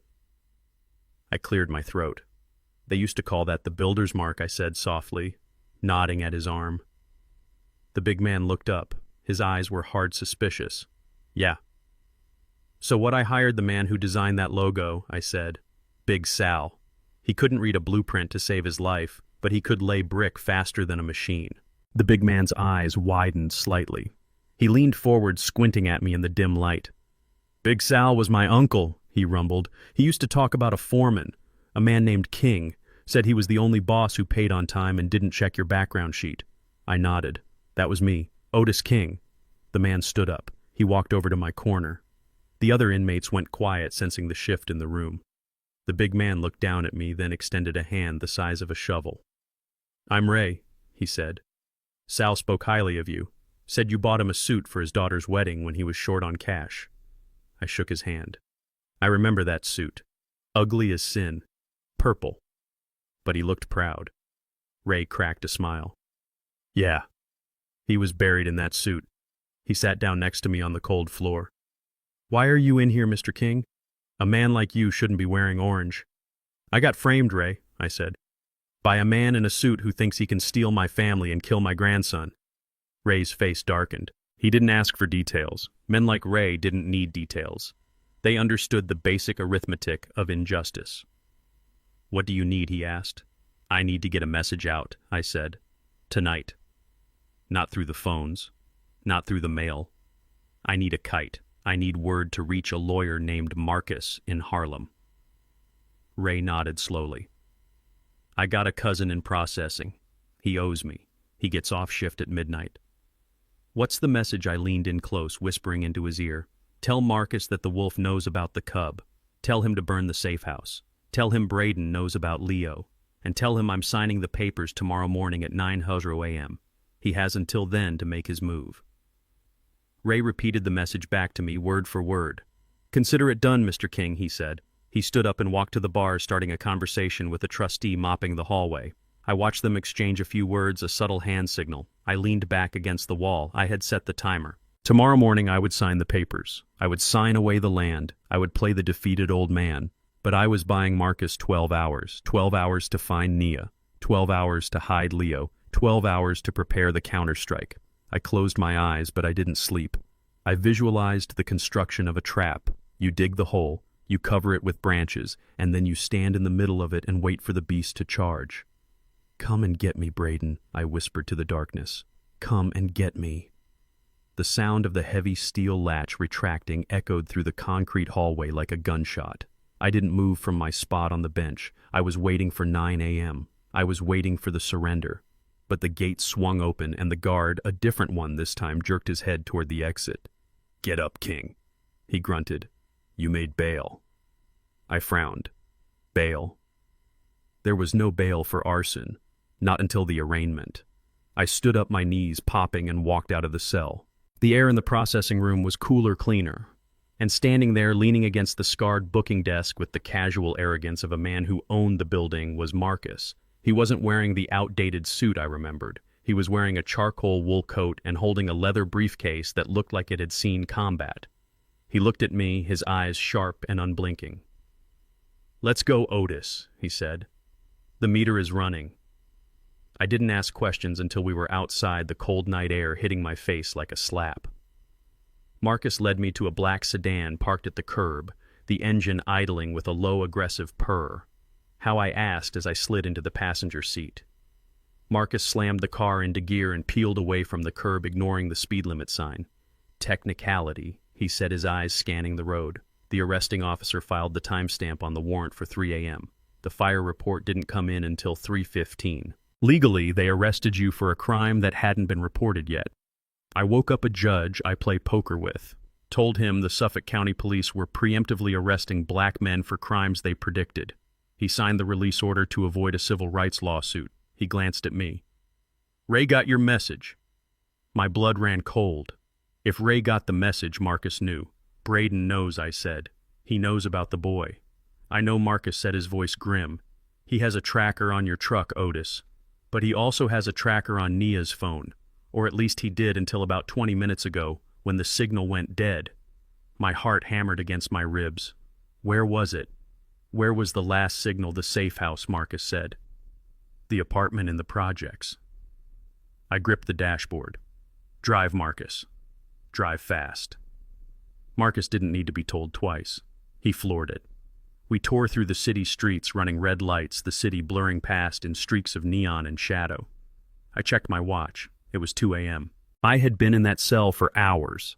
Hours where Braden had a head start. Hours where my grandson was unprotected. Why would he go there himself, I asked, trying to keep the panic from choking me. "He has goons for that." "Because he's desperate," Marcus said, taking a corner so sharp the tires squealed. "You scared him, Otis. You showed him you could get into his house. You showed him you knew his secrets. He's not sending a message anymore. He's cleaning up loose ends, and he wants to make sure it's done right. He wants to look that boy in the eye before he gets rid of him." The image of Braden with his cold eyes and his expensive suit standing over Leo's crib made me sick. I reached into the glove box. It was locked. "Open it," I said. Marcus didn't argue. He pressed a button on the dash. The latch clicked. Inside was a snub-nosed .38 revolver. I grabbed it. It felt heavy, cold, familiar. I hadn't held a gun since the 80s, back when payroll deliveries were cash and people tried to take them. "You use that," Marcus said quietly, "and there is no coming back. No legal loopholes. No favors from judges. If he touches that boy," I said, checking the cylinder, "I won't need a lawyer. I'll need an undertaker." We screeched to a halt in front of the tenement building. It looked even worse at night. The streetlights were shot out. Shadows pooled in the doorways like oil. The front door of the building was hanging off its hinges, the glass shattered. I was out of the car before it stopped moving. I didn't feel my age. I didn't feel the arthritis in my knees. I felt only a singular burning drive. I ran through the broken door, my boots crunching on glass. The stairwell was dark. I took the steps 2 at a time, my breath tearing at my lungs. First floor, second floor. I heard a door slam somewhere above. I heard a heavy thud. Third floor. I reached the landing. The door to Nia's apartment was wide open. The wood around the lock was splintered, kicked in. "Nia," I screamed. "Leo," I charged into the room, the gun raised. The apartment was a wreck. The table was overturned. The playpen was smashed, the mesh torn. Clothes were scattered everywhere, ripped from the drawers. The mattress was slashed open, stuffing bleeding out onto the floor. But it was empty. Silence hung heavy in the air, broken only by the sound of my own ragged breathing. I spun around, checking the bathroom, the closet. Nothing. No one. Marcus came in behind me, his gun drawn, scanning the room. He holstered it when he saw the emptiness. "They're gone," he said. I walked to the center of the room. I looked for blood. I prayed I wouldn't find any. There was no blood. But there were signs of a struggle, a broken lamp, scuff marks on the floor. "He took them," I whispered. "He came here and he took them." I looked at the window. The fire escape window was closed and locked from the inside. They hadn't escaped that way. They had been taken out the front door. I fell to my knees. The adrenaline crashed, leaving me weak and shaking. I had failed. I had promised Maya I would protect her legacy. I had promised Naya I would keep them safe, and I had failed. Then I saw it. Under the overturned table, half hidden by a pile of torn clothes, a small white sneaker, size 4. It had a little dinosaur on the side. I reached out and picked it up. It was so small in my hand, so light. I remembered Leo wearing these shoes. I remembered him stomping around the laundromat in them. I clutched the shoe to my chest, bending over until my forehead touched the dirty floor. A sound ripped out of my throat, a guttural roar of grief and fury that I couldn't contain. "He has them, Marcus," I choked out. "He has my grandson." Marcus put a hand on my shoulder. His grip was hard. "We don't know that, Otis. We don't see bodies. We don't see blood. He took them to kill them," I shouted, standing up and shoving Marcus back. "He's going to make them disappear. Think, Otis." Marcus barked, grabbing my lapels and shaking me. "Think like a builder. If he wanted them dead, he would have done it here. It's the projects. Nobody calls the cops. A gunshot here is just background noise. Why drag them out? Why take the risk of transporting a screaming woman and a crying baby?" I stared at him, my chest heaving. "Why?" "Because he needs something else," Marcus said. "He didn't find what he was looking for. Look at the room. It's tossed." He tore the place apart. I looked around. Marcus was right. The drawers were emptied. The mattress was cut. The floorboards in the corner were pried up. "He was looking for the journal," I said. "And he didn't find it," Marcus said. "Because Naya didn't have it here. She hid it. Or you have it." I shook my head. "I gave it to her. She took the bag. Then she hid it. Before he got here," Marcus said. "And he knows that. He took them to make her talk. He took them to a secondary location." I looked at the shoe in my hand. He hadn't killed them yet. He was interrogating them. Where, I asked. Where would he take them? Not the villa. The police are there because of the fire. Not his penthouse in the city. Too many cameras. Marcus walked over to the window and looked out at the street. "He needs privacy," Marcus said. "He needs a place where screams don't matter. A place he owns but nobody knows about." I thought about the bank statements I had read, the shell companies, the transfers, the warehouse, I whispered. Marcus turned to look at me. "What warehouse?" "The Atlanta property." I said. He wanted me to sign over the Atlanta property. But there was another transfer on the list, a commercial property in Queens, an old textile factory down by the docks. He bought it 6 months ago through a shell company called Chimera Holdings. I saw the deed in the paperwork Nia gave me. I looked at Marcus. "It's isolated, it's soundproof, and it's near the water." Marcus checked his watch. "If they are there, we have maybe an hour before he realizes she won't talk or before he breaks her." I tucked the gun into my belt. I put the little shoe in my pocket right next to my heart. "Let's go," I said. We ran back down the stairs. I didn't feel the pain in my legs anymore. I felt nothing but a cold, deadly clarity. Braden had made a mistake. He had left a trail. And he had underestimated the grandfather. As we got into the car, Marcus looked at me. "Otis," he said, "if we go in there and he has them, we end it," I said. Marcus nodded. He reached into the back seat and pulled out a second gun, a shotgun. He racked the slide. "Then let's go build a coffin," he said. We peeled out onto the street, tires smoking. I stared out the windshield at the city lights, but all I could see was that little shoe. "Hang on, Leo," I whispered. "Granddaddy is coming. And I'm bringing hell with me." Marcus was doing 80 miles an hour down the Queens Midtown Tunnel, the shotgun resting across his lap like a sleeping iron snake. I was gripping the dashboard, my knuckles white, staring into the blur of orange sodium lights. My heart was a drum beating a rhythm of pure, unadulterated panic. Every second that ticked by was a second Braden had to hurt them. I was imagining the worst. I was imagining an empty warehouse. I was imagining a silence that would last forever. Then the phone in my pocket buzzed. It wasn't a call. It was a text, a single unknown number. I stared at the screen, my breath catching in my throat. Braden. It had to be him. He was taunting me. He was going to send me a location, a demand, a picture of my grandson, terrified and alone. I opened the message with a trembling thumb. It wasn't a threat. It was an address. Joe's All-Night Diner, Northern Blowed. Come alone. Blue booth in the back. And then 3 words that made the air rush back into my lungs. I saw him. I didn't tell Marcus to slow down. I told him to turn. We didn't go to the warehouse. We tore across the borough to a greasy spoon diner that sat under the elevated train tracks, bathed in the flickering neon glow of a sign that had burned out the letter E years ago. Marcus parked the car in the shadows, covering the shotgun with his coat. He looked at me. "If this is a trap..." "Otis," he set his hand on the door handle. "We go down shooting." I nodded. It felt like a trap. It felt too easy. But I had to know. I pushed open the door of the diner. The bell jingled, a cheerful sound that felt obscene in the middle of a nightmare. The place was empty except for a truck driver eating pie at the counter and a waitress who looked like she had been on her feet since the Reagan administration. I looked to the back. The blue booth.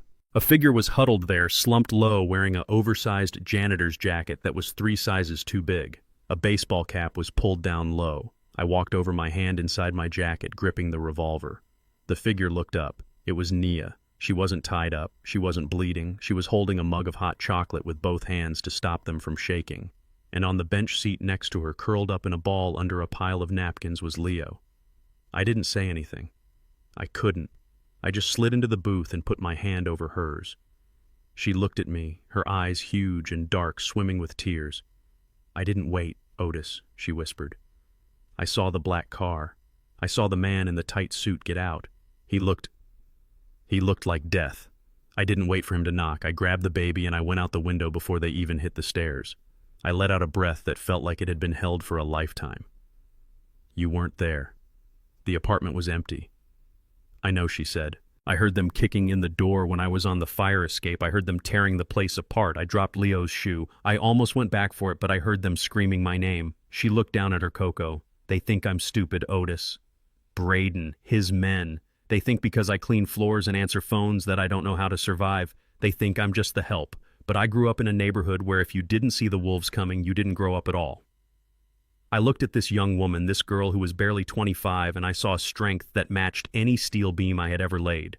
She had outsmarted a millionaire with a private security team. She had saved my bloodline. "You did good, Nia," I said, my voice thick. "You did real good." Marcus slid into the booth next to me. He looked at Nia, then at the sleeping boy. He put the shotgun under the table. "We have to move," he said. "This place isn't safe. Braden will figure it out. He'll check the cameras on the street." Nia shook her head.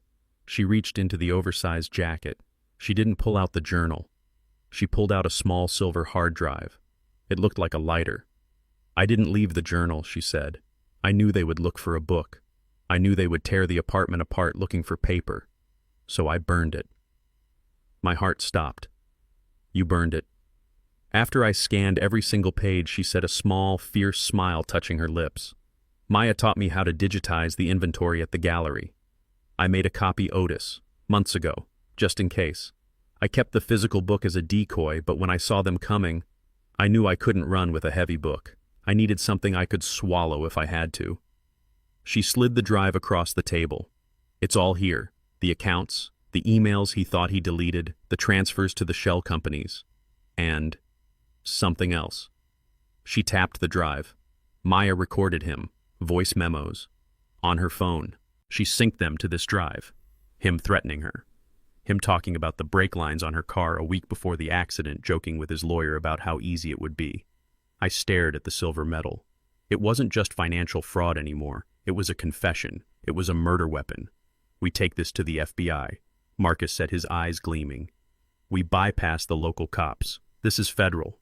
We walk into the field office at dawn." "No," I said. Marcus and Nia looked at me. "No," Marcus asked.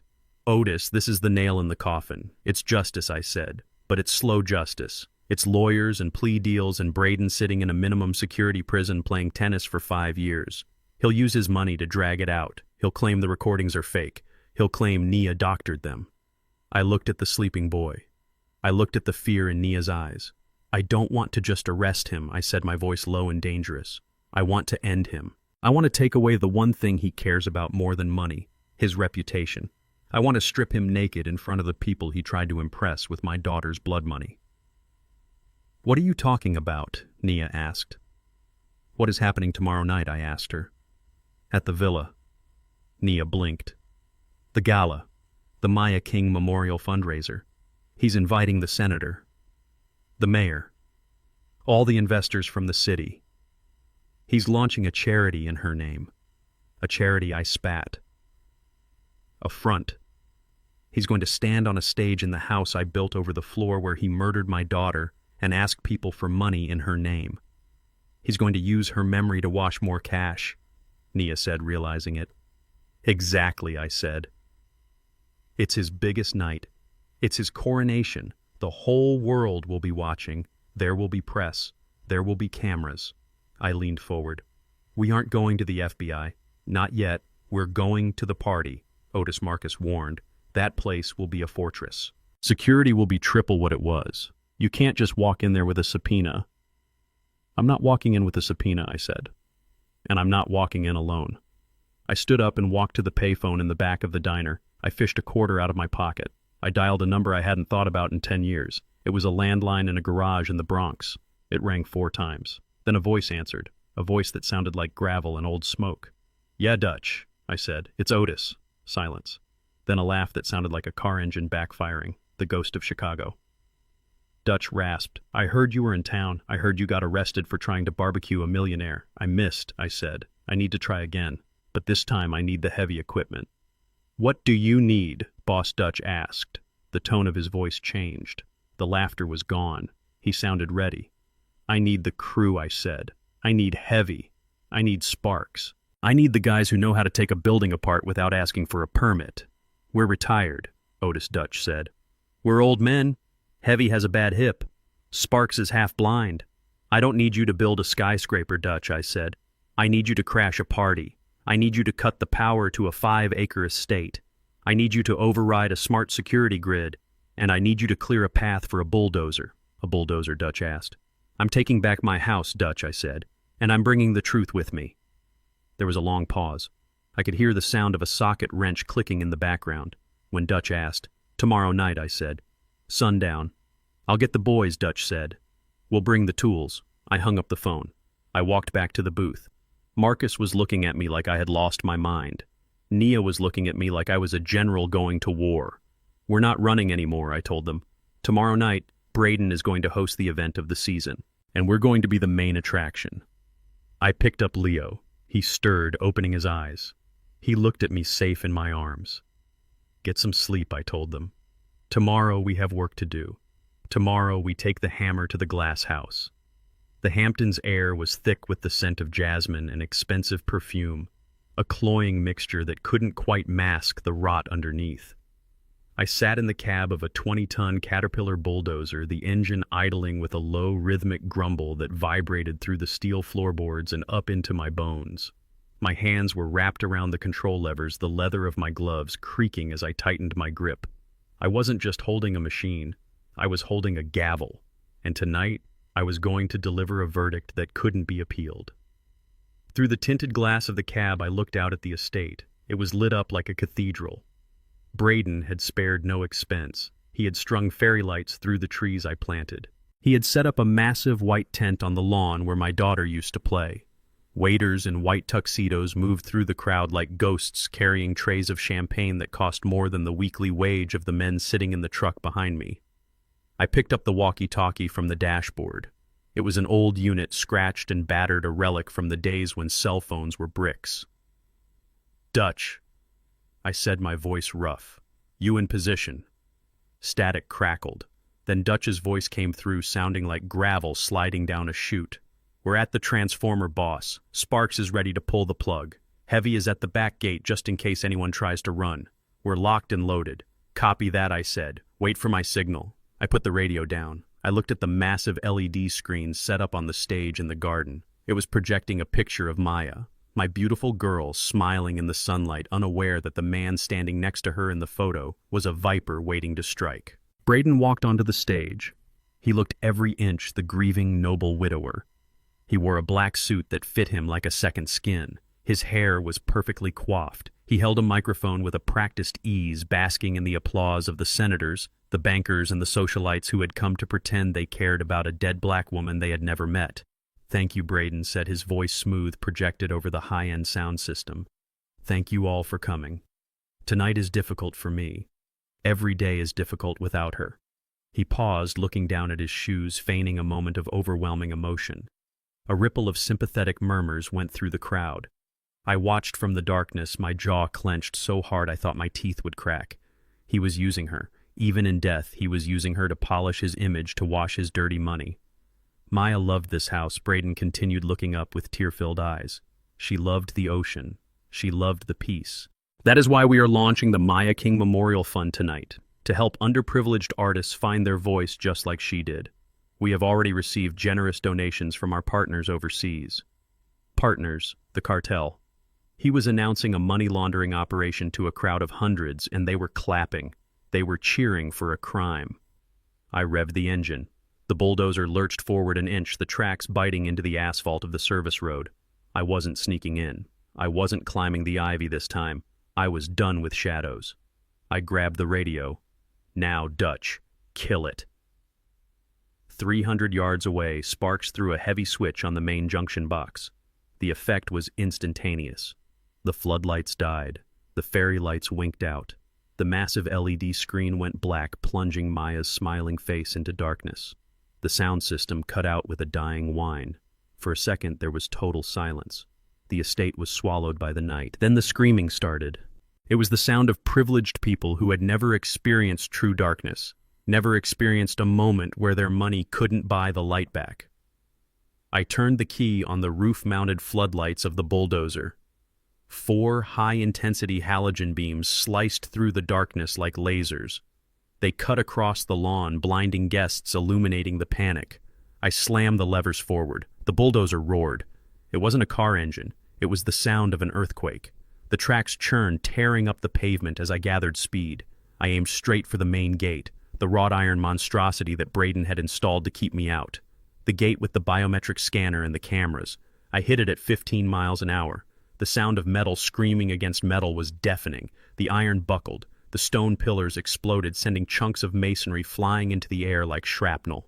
The gate ripped off its hinges, screeching, as it was dragged under the massive steel blade of the dozer. I didn't stop. I drove over the wreckage, the machine lurching as it crushed the expensive security system into the dirt. I drove onto the pristine lawn, the tracks tearing deep gashes into the turf.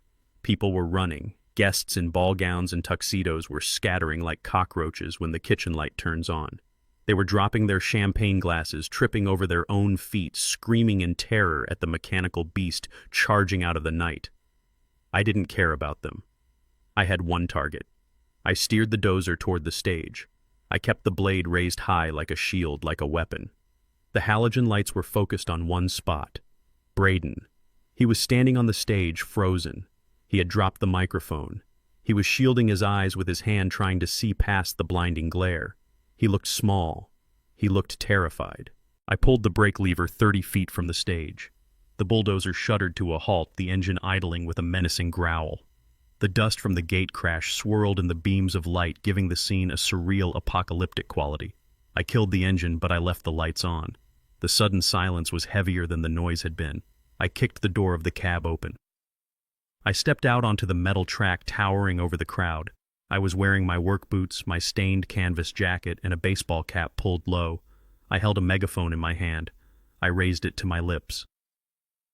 "The party is over, Braden," I boomed. My voice, amplified and distorted, echoed off the facade of the house. Braden lowered his hand. He squinted up at me. He recognized the truck. He recognized the silhouette. "Otis!" he shouted, his voice cracking. "What are you doing? Have you lost your mind? Call the police! Someone call the police!" Nobody moved to call the police.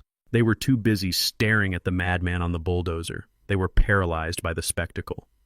I climbed down from the machine, my boots hitting the ruined grass. I walked toward the stage. The crowd parted for me. They saw the look in my eye. They saw a man who had walked through fire to get here. Behind me, the shadows moved. Dutch Heavy and Sparks emerged from the darkness of the driveway. They were old men, gray and weathered, carrying crowbars and sledgehammers. They looked like a construction crew from hell. They formed a line behind me, a wall of blue-collar justice. I stopped at the base of the stage. I looked up at Braden. The lights from the dozer framed him perfectly, pinning him like a specimen on a board. "You wanted a show, Braden," I said, my voice steady without the megaphone now. "You wanted to talk about Maya's legacy." I reached into my jacket and pulled out the silver hard drive. I held it up. It glinted in the harsh light. "Let's talk about her legacy," I said. "Let's talk about the offshore accounts. Let's talk about the poison you put in her tea. Let's talk about the brake lines." Braden's face went white. He looked at the hard drive like it was a grenade. "You're insane," he stammered, stepping back. "You're senile. Don't listen to him. He's a sick old man." I turned to the side where the tech booth was set up. The power was out, but Dutch had brought a generator. I saw Sparks connecting a cable to the main projector. "Play it," I said. Sparks hit a button. The massive screen behind Braden flickered back to life, powered by our generator. It didn't show Maya's smiling face this time. It showed a video file, grainy, shaky, taken from a hidden phone. It showed Braden sitting in his study talking on a burner phone. "She knows too much," Video Braden said. "I can't let her leave. If she divorces me, she takes half. If she talks, I go to prison. I need it to look like an accident. Rainy night. Slippery road. Make sure the calipers are loose." A gasp went through the crowd. It wasn't a murmur this time. It was a collective intake of breath. Braden spun around, staring at his own face on the screen, listening to his own voice plotting the murder of his wife. "No," he whispered. "No, that's fake. That's AI." He made it up. I walked up the stairs of the stage. Braden backed away until he hit the podium. "It's not fake, Braden," I said, stepping into the spotlight with him. "And neither is this." I signaled to Dutch. Dutch walked forward. He wasn't holding a weapon. He was holding a file folder. He tossed it onto the stage. It slid across the floor and stopped at Braden's feet. "The medical report," I said. "The one you paid $50,000 for. The one where you tried to lock me away so I couldn't find her." I took another step. "And neither is she." I pointed to the darkness beyond the lights. Nia stepped out of the shadows. She wasn't wearing her maid's uniform. She was wearing a dress Maya had given her. She walked with her head held high, and in her arms she held Leo. The boy was awake. He looked around at the lights, at the people. He didn't cry. He looked at the man on the stage. Braden stared at the child. He stared at the face that was a mirror image of the woman he killed. "You told me she lost the baby," Braden whispered, his voice trembling. "You told me it was gone." "She lied to save him from you," I said. The crowd was silent. The donors, the politicians, the high society friends, they were watching a man disintegrate. They were watching a mask crumble into dust. "You're finished, Braden," I said. "The police are on their way. Not the local boys you pay off, the feds. Marcus called them an hour ago. They have the files, they have the recordings, and they have the DNA. Braden looked at the crowd. He saw the judgment. He saw the disgust. He looked at the bulldozer blocking the exit. He looked at the hard men standing behind me with sledgehammers. He realized there was no way out. He realized his money couldn't buy this.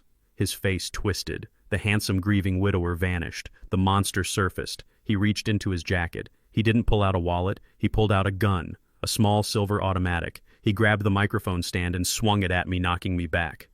Then he lunged toward Nia. He didn't aim at me. He aimed at the boy. "If I go down," he screamed, spittle flying from his mouth, "I take the air with me." The crowd screamed. I scrambled to my feet, but I was too far away. He was going to do it. He was going to kill the last piece of Maya right in front of me. But he forgot one thing. He forgot he was standing on a stage built by a man who knew about structural integrity, and he forgot about Dutch. Dutch didn't run. He didn't hide. He reached into his pocket and pulled out a heavy steel ball bearing the kind used in heavy machinery. He wound up his arm a pitcher on the mound and threw it. It struck Braden square in the forehead with a sickening crack. Braden's head snapped back. The gun fired into the air. He stumbled, his feet tangling in the cables on the stage. He fell backward, crashing off the platform, landing hard on the concrete dance floor below. I didn't wait to see if he got up. I ran to Nia. I grabbed her and Leo, shielding them with my body. "It's over," I whispered, my heart hammering against my ribs. It's over. Sirens wailed in the distance, getting louder. Real sirens this time. I looked down at Braden. He was groaning, blood trickling from his head, trying to crawl away. But he wasn't going anywhere. Heavy and Sparks were already standing over him, their shadows long and unforgiving. I looked at the bulldozer shining its light on the truth. I looked at my grandson, safe in my arms. We had torn the house down. Now it was time to build something new. The generator hummed like an angry hornet, a raw mechanical sound that cut through the stunned silence of the Hamptons estate. Sparks, my old electrician friend, whose hands shook from 40 years of wiring but never missed a connection, stood by the projector. He didn't look at the crowd of socialites clutching their pearls and their champagne flutes. He looked at me, his eyes thick behind his glasses, waiting for the nod. I gave it to him. A single sharp jerk of my chin, Sparks threw the switch. The massive LED screen behind Braden flickered. It went black for a heartbeat, a void in the center of the garden, and then it exploded into life. It wasn't the professional airbrushed slideshow of Maya that Braden had curated to pull at the heartstrings of donors. It wasn't the lie. It was a grainy, high-contrast video shot from a hidden camera angle, likely from the very security system Braden had installed to watch me. The image resolved. It was Braden's study, the mahogany desk, the leather chair. Braden was sitting there, but he wasn't wearing his grieving husband mask. He was leaning forward, a tumbler of scotch in his hand, talking to a man whose face was blurred but whose nervousness was evident in the way he kept wiping his hands on his pants. "I need the paperwork filed by Friday," video Braden said. His voice boomed over the speakers, distorted but unmistakable. The speakers cracked with the volume, sending a shockwave through the crowd. "But Mr. Miller," the other man stammered. "The subject is lucid." He passed the cognitive test. "If we file for involuntary commitment without cause, we could lose our license." "I am not paying you for a diagnosis," Braden snarled on the screen. He stood up, towering over the smaller man. "I am paying you for a signature. Otis King is a liability. He asks too many questions. He visits the property too often. I need him locked up in a facility where he can't talk to lawyers. I need him declared incompetent so I can liquidate the trust." A collective gasp ripped through the audience. It wasn't a polite murmur this time. It was the sound of 100 wealthy, protected people realizing they were standing in the presence of a predator. They looked from the screen to the man standing on the stage, the man who had just asked them for millions of dollars in the name of charity. Braden froze. He stared at his own image, his mouth opening and closing like a fish on a dock. He looked at the tech booth, but Dutch was standing there, a crowbar resting casually on his shoulder, daring anyone to touch the equipment. "Turn it off," Braden whispered, his voice trembling. Then he screamed it, his face twisting into a mask of pure, ugly rage. "Turn it off! It is a deep fake. It is AI. He is hacking the feed." But Sparks didn't turn it off. He turned it up. The video cut. The screen went black again, but the audio continued. This time, it wasn't a meeting. It was a phone call. The quality was clearer, recorded directly from the source. It was the recording Nia had saved, the voice memo Maya had captured days before she died. "I can't let her leave," Braden's voice said. It was cold, devoid of any emotion, a business transaction. "If she divorces me, the audit will happen. They will see the transfers to the Caymans. They will see the gallery books. I go to federal prison." There was a pause on the recording. The only sound in the garden was the wind in the trees and the frantic breathing of the man on stage. "So what are you going to do?" a second voice asked on the recording. "I am going to fix the problem," Braden said. "It rained last night. The roads are slick. If the brake lines on the Mercedes were to fail, it would look like a tragedy. Just another accident on a dark road. She deserves it. She thinks she can ruin me.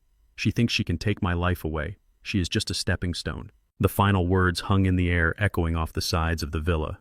"She deserves it." The crowd recoiled. People were backing away from the stage, their faces pale with horror. A woman in the front row dropped her glass, the sound of shattering crystal piercing the tension. They weren't looking at a grieving widower anymore. They were looking at a murderer. Braden looked around, his eyes wild.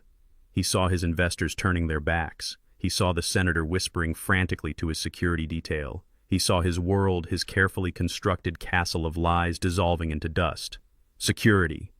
Braden shrieked, his voice cracking. "Get them out! They are terrorists! They are hijacking the event! Arrest them! Shoot them!" Two uniformed guards started to move toward the tech booth, their hands reaching for their belts, but they stopped. They stopped because Heavy stepped out of the shadows. He was 6'5", 300 pounds of muscle and scars, holding a sledgehammer like it was a toothpick. He didn't say a word. He just cracked his neck and stared at them. The guards looked at Braden, then at Heavy, and they made a business decision. They took a step back. They weren't paid enough to fight a war. Braden was alone. I climbed the stairs to the stage. My boots thumped heavy and loud on the wood. I walked slow. I wanted him to feel every step. I wanted him to feel the weight of the justice that was coming for him. I stopped 5 feet away from him. He was breathing hard, sweat pouring down his face, ruining his makeup. He looked at me with a mixture of hatred and terror that was sweeter than any wine I had ever tasted. "You ruined everything," he hissed at me, his voice low so the crowd couldn't hear. "You filthy old man, you ruined my life." I reached out and took the microphone from the stand. He didn't try to stop me. He was paralyzed by the sheer magnitude of his exposure. I turned to the crowd. I looked out at the sea of white faces, at the diamonds and the tuxedos. I didn't care about them. I cared about the truth. "My name is Otis King," I said. My voice was calm, steady, the voice of a foreman giving orders on a job site. "I built this house with my own hands. I laid the foundation. I framed the walls. I built it for my daughter Maya." I pointed at the screen where the video had looped back to Braden's face. "This man told you she died in an accident," I said. "He told you he loved her. He told you he was building a legacy in her name." I turned back to Braden. I stepped into his personal space. I smelled the fear on him, sharp and sour. "You didn't just kill my daughter Braden," I said, my voice booming through the speakers. "You murdered her because she found out you were a thief. You murdered her because she was going to leave you." Braden shook his head, backing away until he hit the podium. "No. No proof. You have no proof." I raised the hard drive in my other hand. "I have the bank records," I said. "I have the emails. I have the recordings. And I have something else." I looked toward the side of the stage where the darkness of the garden began. "Nia," I called out. A hush fell over the crowd again. From the shadows a figure emerged. Nia walked into the light. She wasn't hiding anymore. She walked with her head high, her eyes burning with a fierce protective fire, and in her arms she carried a child. The crowd murmured. They craned their necks. Braden stared. He squinted against the glare of the bulldozer's lights. He looked at the woman he had fired. He looked at the bundle in her arms. Leo lifted his head. The boy looked around at the lights, at the people. He wasn't crying. He was curious. He looked exactly like his mother. He had her eyes. He had her chin. Braden's knees gave out. He grabbed the podium to keep from falling. "No," he whispered. "That is impossible. She lost it. She told me she lost it. She lied," I said. "She lied to save him from you. Because you told her a child was a mistake. You told her a child would ruin your lifestyle. You told her you would get rid of it." I walked closer to him, pointing a finger at his chest. "You didn't just kill my daughter Braden. You planned to kill my grandson. You hunted him down. You tore apart an apartment in the projects looking for him. You threatened to kill him in a jail cell to get me to sign over my land." The accusation hung in the air, heavy and suffocating. The crowd was silent, horrified. This wasn't just financial fraud. This was a monster in a suit. Braden looked at the boy. He looked at the undeniable proof of his own lies. He looked at the heir who would inherit the trust he had tried so hard to steal, the trust that would lock him out forever. He looked at me, and I saw the last vestige of sanity leave his eyes. He realized there was no talking his way out of this. There was no bribe big enough. There was no lawyer slick enough. He let out a sound that was half scream, half sob. He reached into his jacket. He didn't pull out a phone. He didn't pull out a wallet. He pulled out a gun, a small silver automatic pistol that glittered in the harsh light. Panic erupted in the crowd. People screamed and dropped to the ground. The security guards drew their weapons, but they were too far away. Braden didn't aim at me. He didn't aim at the crowd. He swung the gun toward Nia, toward Leo. "If I can't have it," he screamed, his face twisted into a mask of madness no one can. He wasn't thinking. He was reacting. He was a cornered animal, lashing out at the thing that had trapped him. I didn't think either. I didn't calculate. I just moved. I dropped the microphone. I threw myself forward, putting my body between the gun and my family. I was 72 years old. I was tired. I was broken. But I was still a father. I heard the crack of the gunshot. I felt a hammer blow to my shoulder, a burning, tearing pain that spun me around. But I didn't fall. I couldn't fall. I roared a sound of pure primal rage. I slammed into Braden. I wrapped my arms around him, pinning his arms to his sides, trapping the gun. We crashed into the podium. We went down in a tangle of limbs and expensive fabric. The gun skittered across the stage. I was on top of him. I punched him. I didn't use technique. I used 40 years of swinging hammers. I hit him in the jaw. I hit him in the nose. I hit him for Maya. I hit him for Ruth. I hit him for every lie, every tear, every dollar he had stolen. He struggled, scratching at my face, but he was soft. He was dough. I was granite. "Stay down," I screamed. "Stay down!" Strong hands grabbed my shoulders. Heavy and Dutch were there, pulling me off him. "That is enough," Boss Dutch shouted. "He is done. Look at him. He is done." I sat back on my heels, gasping for air, clutching my bleeding shoulder. Braden lay on the stage, his face a ruin, sobbing, curled into a ball. I looked up. Nia was standing there, clutching Leo, her eyes wide with terror. But they were safe. The bullet had missed them. It had hit me, and I was still standing. Sirens wailed in the distance. Real sirens this time. The cavalry was coming. I looked at the crowd. They were standing up, staring at us in shock. I looked at Braden, broken and weeping on the floor of the house he stole. "It is over," I whispered, the adrenaline fading into a dull, throbbing ache. But as I looked at the flashing lights approaching the gate, I knew it wasn't just over. It was finally set right. The video screen went black, leaving the garden plunged into a heavy, suffocating silence that felt louder than the music had been. The guests were statues in their tuxedos and gowns, their eyes darting between me standing on the dirt by the bulldozer and the man on the stage who had just been unmasked as a monster. Braden stood alone in the spotlight, his chest heaving, his face slick with sweat, his hands gripping the podium as if it were the only thing keeping him from sliding off the face of the earth. He looked around for an escape, but there was none. My crew blocked the exits, the bulldozer blocked the gate, and the truth blocked his lies. "You think a video proves anything?" Braden shouted, his voice cracking with a desperation that echoed off the stone walls of the villa. "That is digital trickery. You are a senile old man with a grudge and a computer. You have nothing. No judge will convict me on a voice recording you could have faked." I didn't shout back. I didn't need to raising my voice anymore. I had the ace of spades in my pocket, and I was about to play it. I turned my back on him for a second, facing the darkness behind the heavy steel tracks of the bulldozer. I nodded once. It was time. "Come out, Nia," I said, my voice low but carrying in the stillness. "Bring him into the light." From the shadows of the machinery, a figure emerged. Nia walked forward. She wasn't wearing the maid uniform she had worn to scrub his floors in secret.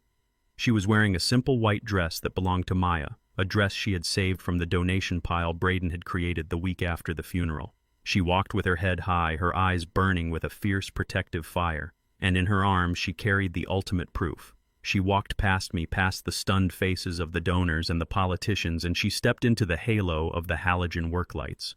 She turned Leo so he was facing the stage. The crowd gasped. It was a collective intake of breath that sucked the air out of the garden.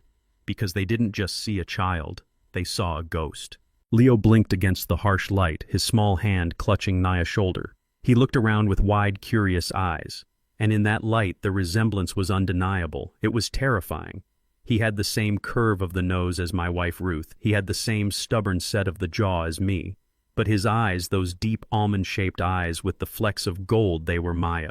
It was like looking at my daughter 30 years ago. It was like she had been reborn in this boy just to stand here and point an accusing finger at her husband. Braden froze. His face went from red to a chalky gray. He stared at the boy, and for the first time that night he looked truly afraid. Not worried about his reputation. Afraid. Like he was seeing something that shouldn't exist. I walked up to Nia and put a hand on Leo back. I felt his small heart beating against my palm, steady and strong. The heartbeat of my legacy. The heartbeat Braden tried to stop. "You told everyone she died in an accident," I said, walking toward the stage until I was standing right below him, looking up into his wild eyes. "You told everyone she was barren. You told everyone there were no heirs to the King estate, so the trust fund would dissolve and go to you." I reached into my pocket and pulled out a piece of paper. It wasn't a bank statement. It was a lab report. The red stamp of Rush Processing was still visible in the corner. "This is a DNA test," I announced, my voice booming without the microphone. "We ran it this morning. We compared this boy DNA with a sample I took from your bathroom last night, Braden. From your toothbrush. Braden flinched as if I had slapped him. He touched his mouth unconsciously, remembering the invasion of his privacy, realizing I had been closer to him than he ever dreamed. The probability of paternity is 99.9%. I read the paper shaking in my hand, not from fear, but from rage. He is your son, Braden. He is the son you tried to erase. No, Braden whispered. He shook his head, backing away until he hit the back wall of the stage. That is impossible. She got rid of it. She told me she got rid of it. The crowd began to murmur, an ugly sound of judgment and horror. They were putting the pieces together. The wife who died mysteriously, the secret child, the husband who wanted the money. She lied to you, I said, climbing the first step of the stage. She knew what you were. She knew that a child wasn't a blessing to you. A child was an anchor. A child meant the trust fund stayed locked for 21 years. A child meant you couldn't sell this house. A child meant you couldn't take the money and run off with your mistress. I took another step. So you told her to get an abortion. You told her a child would ruin your lifestyle. You told her you didn't want to be a father to a half-breed. Those words hung in the air, toxic and heavy. I saw the flinch in the faces of the socialites in the front row. I saw the disgust. Braden looked at the crowd. He saw his world collapsing. He saw the senator turning his back. He saw his investors pulling out their phones, probably texting their lawyers to distance themselves from him. He realized there was no spin for this. There was no PR move that could fix a secret son and a dead wife. You are lying, he shrieked, his voice high and thin, losing all its smooth polish. That brat isn't mine. She slept around. Everyone knew she slept around. That kid is sick. Look at him. He is a mistake. He pointed a shaking finger at Leo. I didn't want him then, and I don't want him now. He is nothing. He is a glitch in the plan. I was going to be free. I was going to sell this place and start over. I deserved a new life. I deserved better than being tied down to her and that thing. He called my grandson a thing. The rage inside me turned cold. It wasn't a fire anymore. It was a glacier. It was a solid, unstoppable force. You deserve a cell, I said, taking the final step onto the stage. You deserve to rot, and I am going to make sure you do. I walked toward him. I didn't have a weapon in my hand. I didn't need one. I had the truth, and I had the will of a father who had been pushed too far. Braden looked at me. He looked at the bulldozer blocking his escape. He looked at the hard men standing in the shadows with their sledgehammers. He looked at Nia holding the child who proved his crimes. He realized it was over. He realized the money wouldn't save him. The suits wouldn't save him. The lies had run out. And when a narcissist runs out of lies, they turn to violence.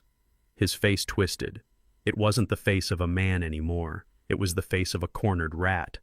His eyes darted around the stage, looking for a weapon, looking for a way out. He reached into the inside pocket of his tuxedo jacket. I thought he was going for a phone. I thought he was going to call his lawyer or maybe try to transfer money one last time, but he didn't pull out a phone. He pulled out a gun. It was a small silver pistol, sleek and expensive, just like everything else he owned. A .25 caliber automatic, the kind of gun a coward carries to feel powerful. Screams erupted from the lawn. The crowd scrambled, dropping to the ground, overturning chairs in their panic. People were trampling each other in their rush to get away from the stage. Braden didn't aim the gun at me. He knew I wouldn't stop. He knew I wasn't afraid of dying. He swung the gun toward the garden, toward the light, toward Nia, toward Leo. If I can't have it, he screamed, spittle flying from his mouth, his eyes wide and white with madness. No one can. I will burn it all down. I will kill the heir. I will kill the proof. He wasn't thinking. He was reacting. He was trying to destroy the one thing that stood between him and the money. If the boy died, the trust unlocked. In his twisted, broken mind, he thought this was still a negotiation. He thought this was a way to win. Nia froze. She clutched Leo so tight he started to cry, a thin, wailing sound that cut through the chaos. She turned her back to the stage, trying to shield him with her own body, but she was exposed. She was in the open. I didn't think. I didn't calculate the distance. I didn't think about my bad knees or my 72 years. I didn't think about Ruth or the piece of retirement. I just saw the gun. I saw the line of fire, and I saw my blood. I lunged. I threw myself across the few feet of space separating us. It felt like moving through molasses. It felt like time had stretched out into a long, thin wire. I saw Braden's finger tighten on the trigger. I saw the muzzle flash a blossom of fire in the night. No, I roared a sound that tore my throat raw. I didn't reach the gun. I didn't reach his arm. I threw my body into the path of the bullet. I put myself between the monster and the future. I felt the impact. It wasn't like the movies. It didn't throw me back. It felt like a sledgehammer hitting me in the shoulder, a hot, searing pain that spun me around and knocked the breath out of me. But I didn't fall. I couldn't fall. I slammed into Braden. My momentum carried us both. We crashed into the podium, sending wood and microphones flying. We hit the floor of the stage hard. I ignored the fire in my shoulder. I ignored the black spots dancing in my vision. I grabbed his wrist. I squeezed with the grip strength of a man who had hauled bricks for 40 years. I heard a snap. I heard him scream. The gun skittered across the floor, sliding away into the darkness. I was on top of him. My blood was dripping onto his white shirt, staining it the color of justice. I looked down into his eyes. I saw the fear there. I saw the pathetic weakness of a man who had never fought a fair fight in his life. "You loose end," I growled through gritted teeth. "You don't get to hurt them. You don't get to touch them." He clawed at my face, his fingernails digging into my skin, but he was nothing. He was smoke. He was ash. I raised my fist. I wanted to end him. I wanted to finish what the law couldn't. I wanted to pound him into the floorboards of the house he stole. But then I heard a sound. Grandpa. It was a small, terrified voice. I froze, my fist hovering in the air. I looked up. Nia was standing there, holding Leo. He was looking at me. He was crying, reaching out a hand toward me. He knew who I was. He called me Grandpa. I looked back down at Braden. He was whimpering, curled into a ball, waiting for the blow. He wasn't worth it. He wasn't worth the stain on my soul. He wasn't worth my grandson seeing me become a killer. I lowered my fist. I grabbed him by the lapels of his expensive jacket and hauled him up. I slammed him back down again, pinning him. "Stay down," I said, my voice low and dangerous, "or I will let go and let the crowd have you." Heavy and Dutch were there a second later. They pulled me off him. Heavy put a knee in Braden's back, holding him down, while Sparks kicked the gun off the stage. I stood up swaying. My shoulder was burning, but I felt light. I felt clean. I walked to the edge of the stage. I looked down at Nia. I looked at Leo. "Are you okay?" I asked, my voice raspy. Nia nodded, tears streaming down her face. "We are okay, Otis. You saved us." I looked at my shoulder. The blood was dark against my jacket. "I didn't save you," I said. "You saved me." Sirens wailed in the distance, closing in fast. Real police this time. The feds. Marcus had come through. I looked out at the crowd, at the ruins of the gate, at the lights of the bulldozer shining like a beacon in the night. The party was over. The house was broken. But for the first time in 4 years, the foundation was solid. The sound of the gunshot was not a bang, it was a crack, like a dry branch snapping under a heavy boot in a dead forest. I didn't feel the bullet bite into my flesh immediately. I felt the impact first. It was like being hit in the upper chest with a sledgehammer swung by a giant. The force of it spun me around, my boots skidding on the polished wood of the stage, the world tilting on its axis as the breath was driven from my lungs in a violent whoosh. For a second there was no pain, only a cold, numb shock that spread from my shoulder down to my fingertips. I stumbled, my vision graying at the edges, my knees buckling under the sudden weight of my own body. I heard a scream, high and terrified. It was Nia, but I didn't fall. I couldn't fall. If I went down, there was nothing standing between that maniac and the child. I forced air back into my lungs with a ragged gasp. I planted my feet. I looked up. Braden was standing there, the silver pistol still raised, smoke curling from the barrel. His eyes were wide, the pupils blown black with adrenaline and madness. He looked surprised that I was still standing. He looked surprised that the old man he had written off as garbage had taken a bullet and refused to die. He leveled the gun again. He was going to finish it. He was going to put the next one in my head. I didn't give him the chance. I roared. It wasn't a word. It wasn't a curse. It was a sound that came from the deepest, darkest part of my soul, a sound of pure, unadulterated fury that had been building for 4 years. I lowered my head and I charged. I hit him with 200 pounds of momentum and 72 years of rage. I hit him low, my good shoulder driving into his midsection. The air left him in a wet grunt. We went airborne, crashing backward into the podium. The wood splintered with a deafening crunch, microphones feeding back with a high-pitched squeal that made the crowd cover their ears. We hit the floor hard. I was on top of him. The gun skittered away across the stage, spinning into the darkness. Braden wasn't a fighter. He was a man who paid people to do his fighting. He was a man of soft hands and manicures. He panicked. He started thrashing, clawing at my face, his fingernails digging furrows into my cheeks. He was screaming a high, thin sound like a trapped rabbit. "Get off me!" he shrieked. "Get off me, you animal!" I ignored the blood running down my face. I ignored the fire that was starting to wake up in my shoulder, a burning agony that pulsed with every beat of my heart. I grabbed his wrists. I pinned them to the floor. My hands were rough scarred from decades of laying brick and bending steel. His wrists felt fragile in my grip like dry twigs. "You wanted to kill him," I growled, my face inches from his. "You wanted to kill a baby. I didn't." Braden sobbed, his composure shattering completely. "It was an accident. I was scared." "Let me up." "Liar," I spat. I shifted my weight using a move I had learned 50 years ago in a bar fight in Chicago when a man tried to pull a knife on me. I trapped his right arm under my knee. I grabbed his left arm, the one that had held the gun, and I twisted it. I torqued it behind his back, pushing it up toward his shoulder blades until the joint reached its limit. Braden screamed, arching his back, his face pressed into the floorboards. "Stop, you're breaking it." I leaned in close to his ear. "You broke my family, Braden. You broke my daughter. You tried to break me." I applied just an ounce more pressure. Not enough to snap the bone, but enough to make him understand that his life was entirely in my hands. Enough to make him feel the helplessness he had inflicted on Maya. "Who is the animal now?" I whispered. He stopped fighting. He went limp, sobbing into the wood, snot and tears ruining his expensive silk shirt. Heavy and Dutch were there a second later. Heavy put a massive boot on Braden's back, pinning him down like an insect. Sparks kicked the gun off the stage, sending it clattering onto the grass below. "We got him," Boss Heavy rumbled. "We got him. Let him go." I took a deep breath, the air shuddering in my chest. I released Braden's arm. I sat back on my heels, swaying slightly. The adrenaline was fading, leaving behind a cold, clammy weakness. The pain in my shoulder was a living thing now gnawing at my collarbone. I looked up. The garden was a sea of chaos, but through the flashing lights and the running people I saw them. Marcus was walking up the driveway. He wasn't running. He was walking with the long, purposeful strides of a man who has brought the hammer down. Flanking him were 6 men in windbreakers with the letters FBI emblazoned in yellow on the back. They didn't come to the stage. They fanned out, securing the perimeter, taking control of the scene from the private security guards who were now standing around looking useless and terrified. 2 agents rushed the stage, weapons drawn but pointed at the ground. Federal agents, one shouted, "Nobody move!" They saw Braden pinned under Heavy's boot. They saw me bleeding, sitting on my heels. They saw the carnage of the podium. One agent moved to Braden. He hauled him up roughly. He didn't treat him like a grieving widower. He didn't treat him like a VIP. He spun him around and slammed him against a stage truss. "Braden Miller, you are under arrest for money laundering, wire fraud, conspiracy to commit murder, and the attempted murder of a federal witness," the agent barked. Braden tried to speak. He tried to summon some of that old arrogance.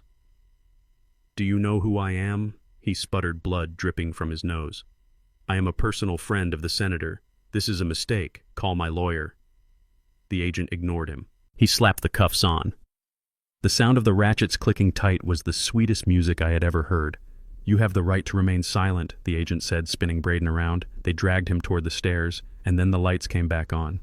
Not the stage lights, the media lights. A news helicopter was hovering overhead, its spotlight bathing the garden in a harsh white glare.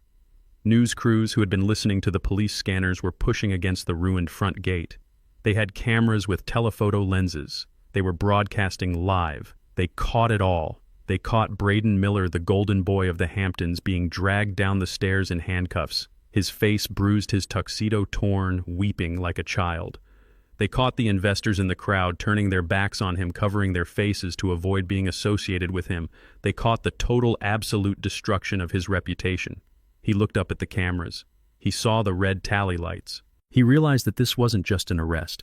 It was an execution. His career was dead. His social standing was dead. The lie was dead. He looked at me one last time before they shoved him into the back of an unmarked SUV. His eyes were empty. There was no hate left in them, just a hollow, bottomless fear. I watched the car drive away. Then my legs gave out. I slumped forward, my vision tunneling. The pain was overwhelming now. Otis. It was Naya. She was there, dropping to her knees beside me. She still had Leo in one arm, but she was using her free hand to press against my shoulder, trying to staunch the bleeding. "Hold on, Otis," she was crying. "The paramedics are coming. Just hold on." I looked at her. I looked at Leo. The boy was reaching for me again, his small fingers brushing my cheek. "He's safe," I rasped. "He's safe," Nia said, sobbing. "You saved him. You took the bullet." I looked past her at the house. The windows were dark. The party was gone. The facade was stripped away. It wasn't a villa anymore, it was just a building made of wood and stone. Marcus appeared above me. He looked worried, which was a look I had never seen on him. "You crazy old fool," he said, his voice thick. "I told you not to get shot." I smiled. My teeth were stained with blood. "I didn't have a choice, Marcus," I whispered. He was going to hurt the boy. The paramedics were there then. Hands were cutting away my jacket. Needles were pricking my skin. Voices were shouting about blood pressure and shock. I let my head fall back against the stage floor. I looked up at the night sky. The stars were washed out by the helicopter spotlight, but I knew they were there. I closed my eyes. I did it, Maya, I thought. I burned it down. And I found him. The darkness took me, but for the first time in 4 years, it wasn't a lonely darkness. It was warm, and it was peaceful. The hospital food tasted like wet cardboard, and the sheets scratched my skin like low-grit sandpaper, but for the first time in 4 years, I slept without dreaming of my daughter in a coffin. When I woke up 3 days after the shooting, Marcus was sitting in the plastic chair next to my bed, reading the Wall Street Journal with a look of intense satisfaction. He folded the paper when he saw my eyes open. He didn't ask how I was feeling. He just reached into his briefcase and pulled out a thick stack of documents bound with a heavy metal clip. He dropped them on the tray table over my lap. "It is done, Otis," he said, his voice quiet but heavy with victory. "The plea bargain was rejected. The federal prosecutor looked at the evidence you pulled out of that fireplace and decided to go for the throat.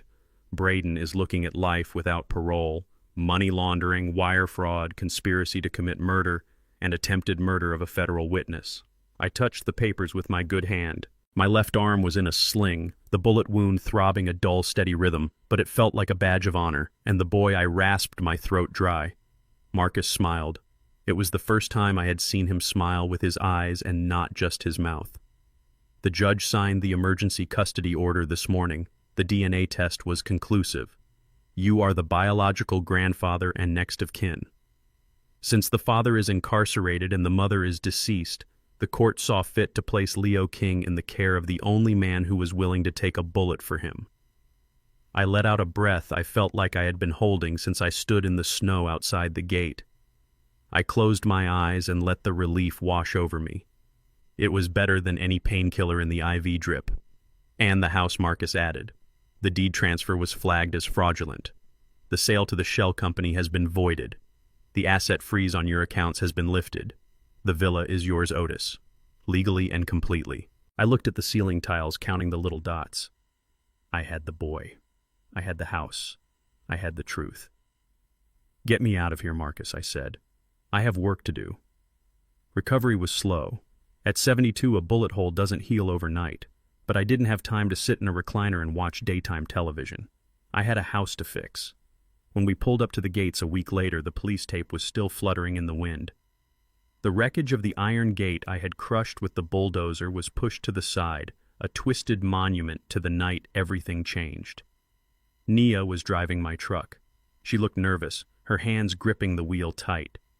Leo was in the back seat, strapped into a new car seat I had bought with cash, singing a song about a baby shark. We parked in the driveway. The house looked different in the daylight. The windows were dark.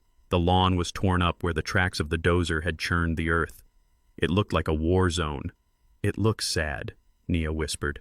"It looks like a job site," I corrected her.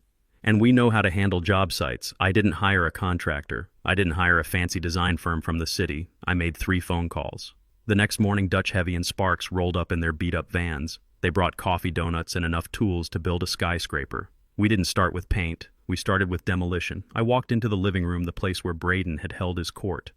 I pointed at the marble wet bar he had installed in the corner, the one that cost $20,000. "Get rid of it," I said. Heavy swung his sledgehammer.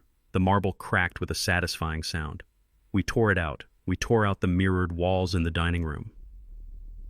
We tore out the track lighting that made the place look like a nightclub. We stripped the house of every single thing Braden had touched. We filled 2 dumpsters with his furniture, his art, his expensive rugs that smelled of cigar smoke and arrogance. Nia was hesitant at first. She walked around like she was still the maid afraid to touch anything. "This is not a museum, Nia," I told her, handing her a paint roller.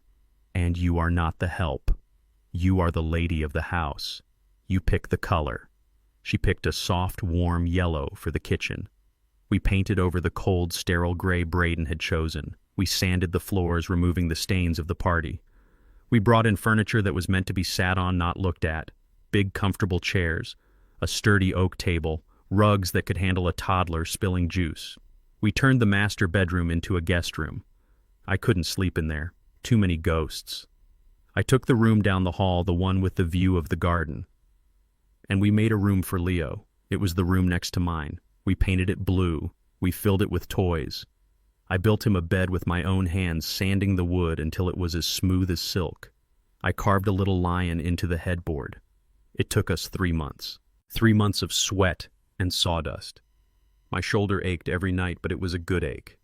It was the ache of building something real. The neighbors watched us from behind their high hedges. They didn't know what to make of us. A crew of old men, a young black woman, and a toddler turning a multi-million-dollar estate into a home. They probably thought we were ruining the property value. I didn't care. One afternoon, I was in the garden replanting the roses. The bushes had been trampled during the chaos, but the roots were strong. They just needed care. Nia came out carrying a tray of lemonade. She sat down on the grass next to me. "He asked about his dad today," she said quietly. I stopped digging. I wiped my hands on my jeans. "What did you tell him?" "I told him his dad was gone," she said. "I told him his dad couldn't be with us because he made bad choices." I nodded. "That is the truth." She looked at me, her eyes searching my face. "Otis, why are we staying here? We could sell this place. We could move back to the city. We could buy a penthouse. Why keep this house? It has so many bad memories." I looked at the villa. The afternoon sun was hitting the new yellow paint, making it glow. I looked at the window where I had broken in. I looked at the chimney where the journal had been hidden. "Because Maya wanted this," I said. "She didn't want the parties or the money laundering. She wanted the ocean. She wanted the peace. If we sell it, Braden wins. If we sell it, we are saying that his corruption was stronger than her dream." I pointed to the spot on the lawn where the stage used to be. We had torn it down and planted grass seed. It was already coming in green and soft. "We are not keeping the bad memories, Nia," I said. "We are burying them. We are building over them. That is what builders do. We fix the foundation and we keep going." She smiled. She leaned over and kissed my cheek. "You are a good man, Otis King." "I am a tired man," I grunted, getting back to work. By the time summer hit, the house was finished. It didn't look like a magazine cover anymore. It looked like a home. There were toys scattered in the living room. There was the smell of cooking coming from the kitchen, not catering, but real food. Fried chicken, collard greens, macaroni and cheese. I sat on the back porch. I had built a new railing, sturdy and strong. I sat in a rocking chair that used to belong to my wife, Ruth. I had brought it out of storage from Chicago. The sun was setting, painting the sky in streaks of purple and orange. The air smelled of salt water and fresh-cut grass. I held a can of beer in my hand. It wasn't imported craft brew. It wasn't vintage wine. It was the same cheap domestic lager I had been drinking since I was 20. It cost $1 a can, and it tasted like victory. I took a sip, letting the cold liquid wash away the dust of the day. On the lawn below, Leo was running. He was chasing a butterfly, his laughter ringing out clear and pure like a bell. He was wearing the little sneakers I had found in the apartment. He stumbled, falling onto the soft grass, but he didn't cry. He just got back up and kept running. Nia was sitting on a blanket reading a book, watching him. She looked up and waved at me. I waved back. I thought about Braden sitting in a cell, facing a life of concrete walls and steel bars. I thought about the investors who had lost their money. I thought about the fake friends who had disappeared. They had everything, and they lost it all because they didn't know what mattered. I looked at my grandson running in the yard of the house I bought for his mother. I looked at the woman who had risked her life to save him. I took another sip of beer. I missed Maya. The hole in my heart where she used to be would never fully heal. But looking at that boy, seeing her eyes in his face, I knew she wasn't gone. She was here. She was in the roses. She was in the wind. She was in the laughter of her son. I leaned back in the chair and closed my eyes, listening to the sound of the ocean. "We made it, baby girl," I whispered to the wind. "We made it home." The iron gates of the cemetery were open, swinging gently in the autumn breeze. It was a Tuesday morning quiet, and still the kind of silence that usually made me restless, but today it felt like a warm blanket. I parked the truck on the side of the narrow path. I didn't bring the bulldozer today. I didn't bring the crew.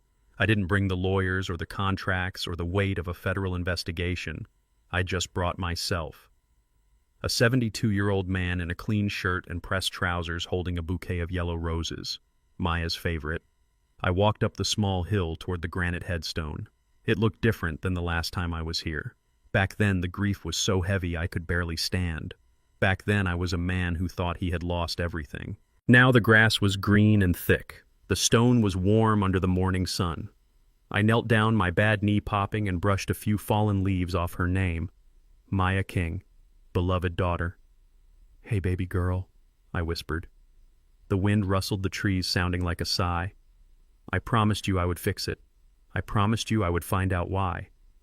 I traced the letters of her name with my rough, calloused finger. I told her everything. I told her about the villa. I told her about how we tore out the marble and the pretension, how we painted the kitchen yellow, how we made it a home again. I told her about Braden. I didn't dwell on him. He didn't deserve my breath. I just told her that he was in a place where he couldn't hurt anyone ever again. I told her that the courts had stripped him of his suits and his arrogance, and that justice, while slow, had finally arrived with a sledgehammer. But mostly I told her about the boy. I looked over my shoulder. Standing a few feet away, respectful and silent, was Nia. She was holding Leo's hand. The boy was wearing a little blue coat and the sneakers I had found in the wreckage of the apartment. He wasn't looking at the graves. He was looking at a squirrel running up an oak tree, his eyes wide with wonder. I waved them over.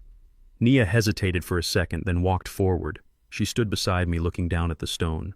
She didn't say a word, but I saw the tears tracking silently down her cheeks. She saved him. "Maya," I said to the stone. She did what I wasn't there to do. She caught him when he fell. I stood up, wincing slightly as my shoulder protested.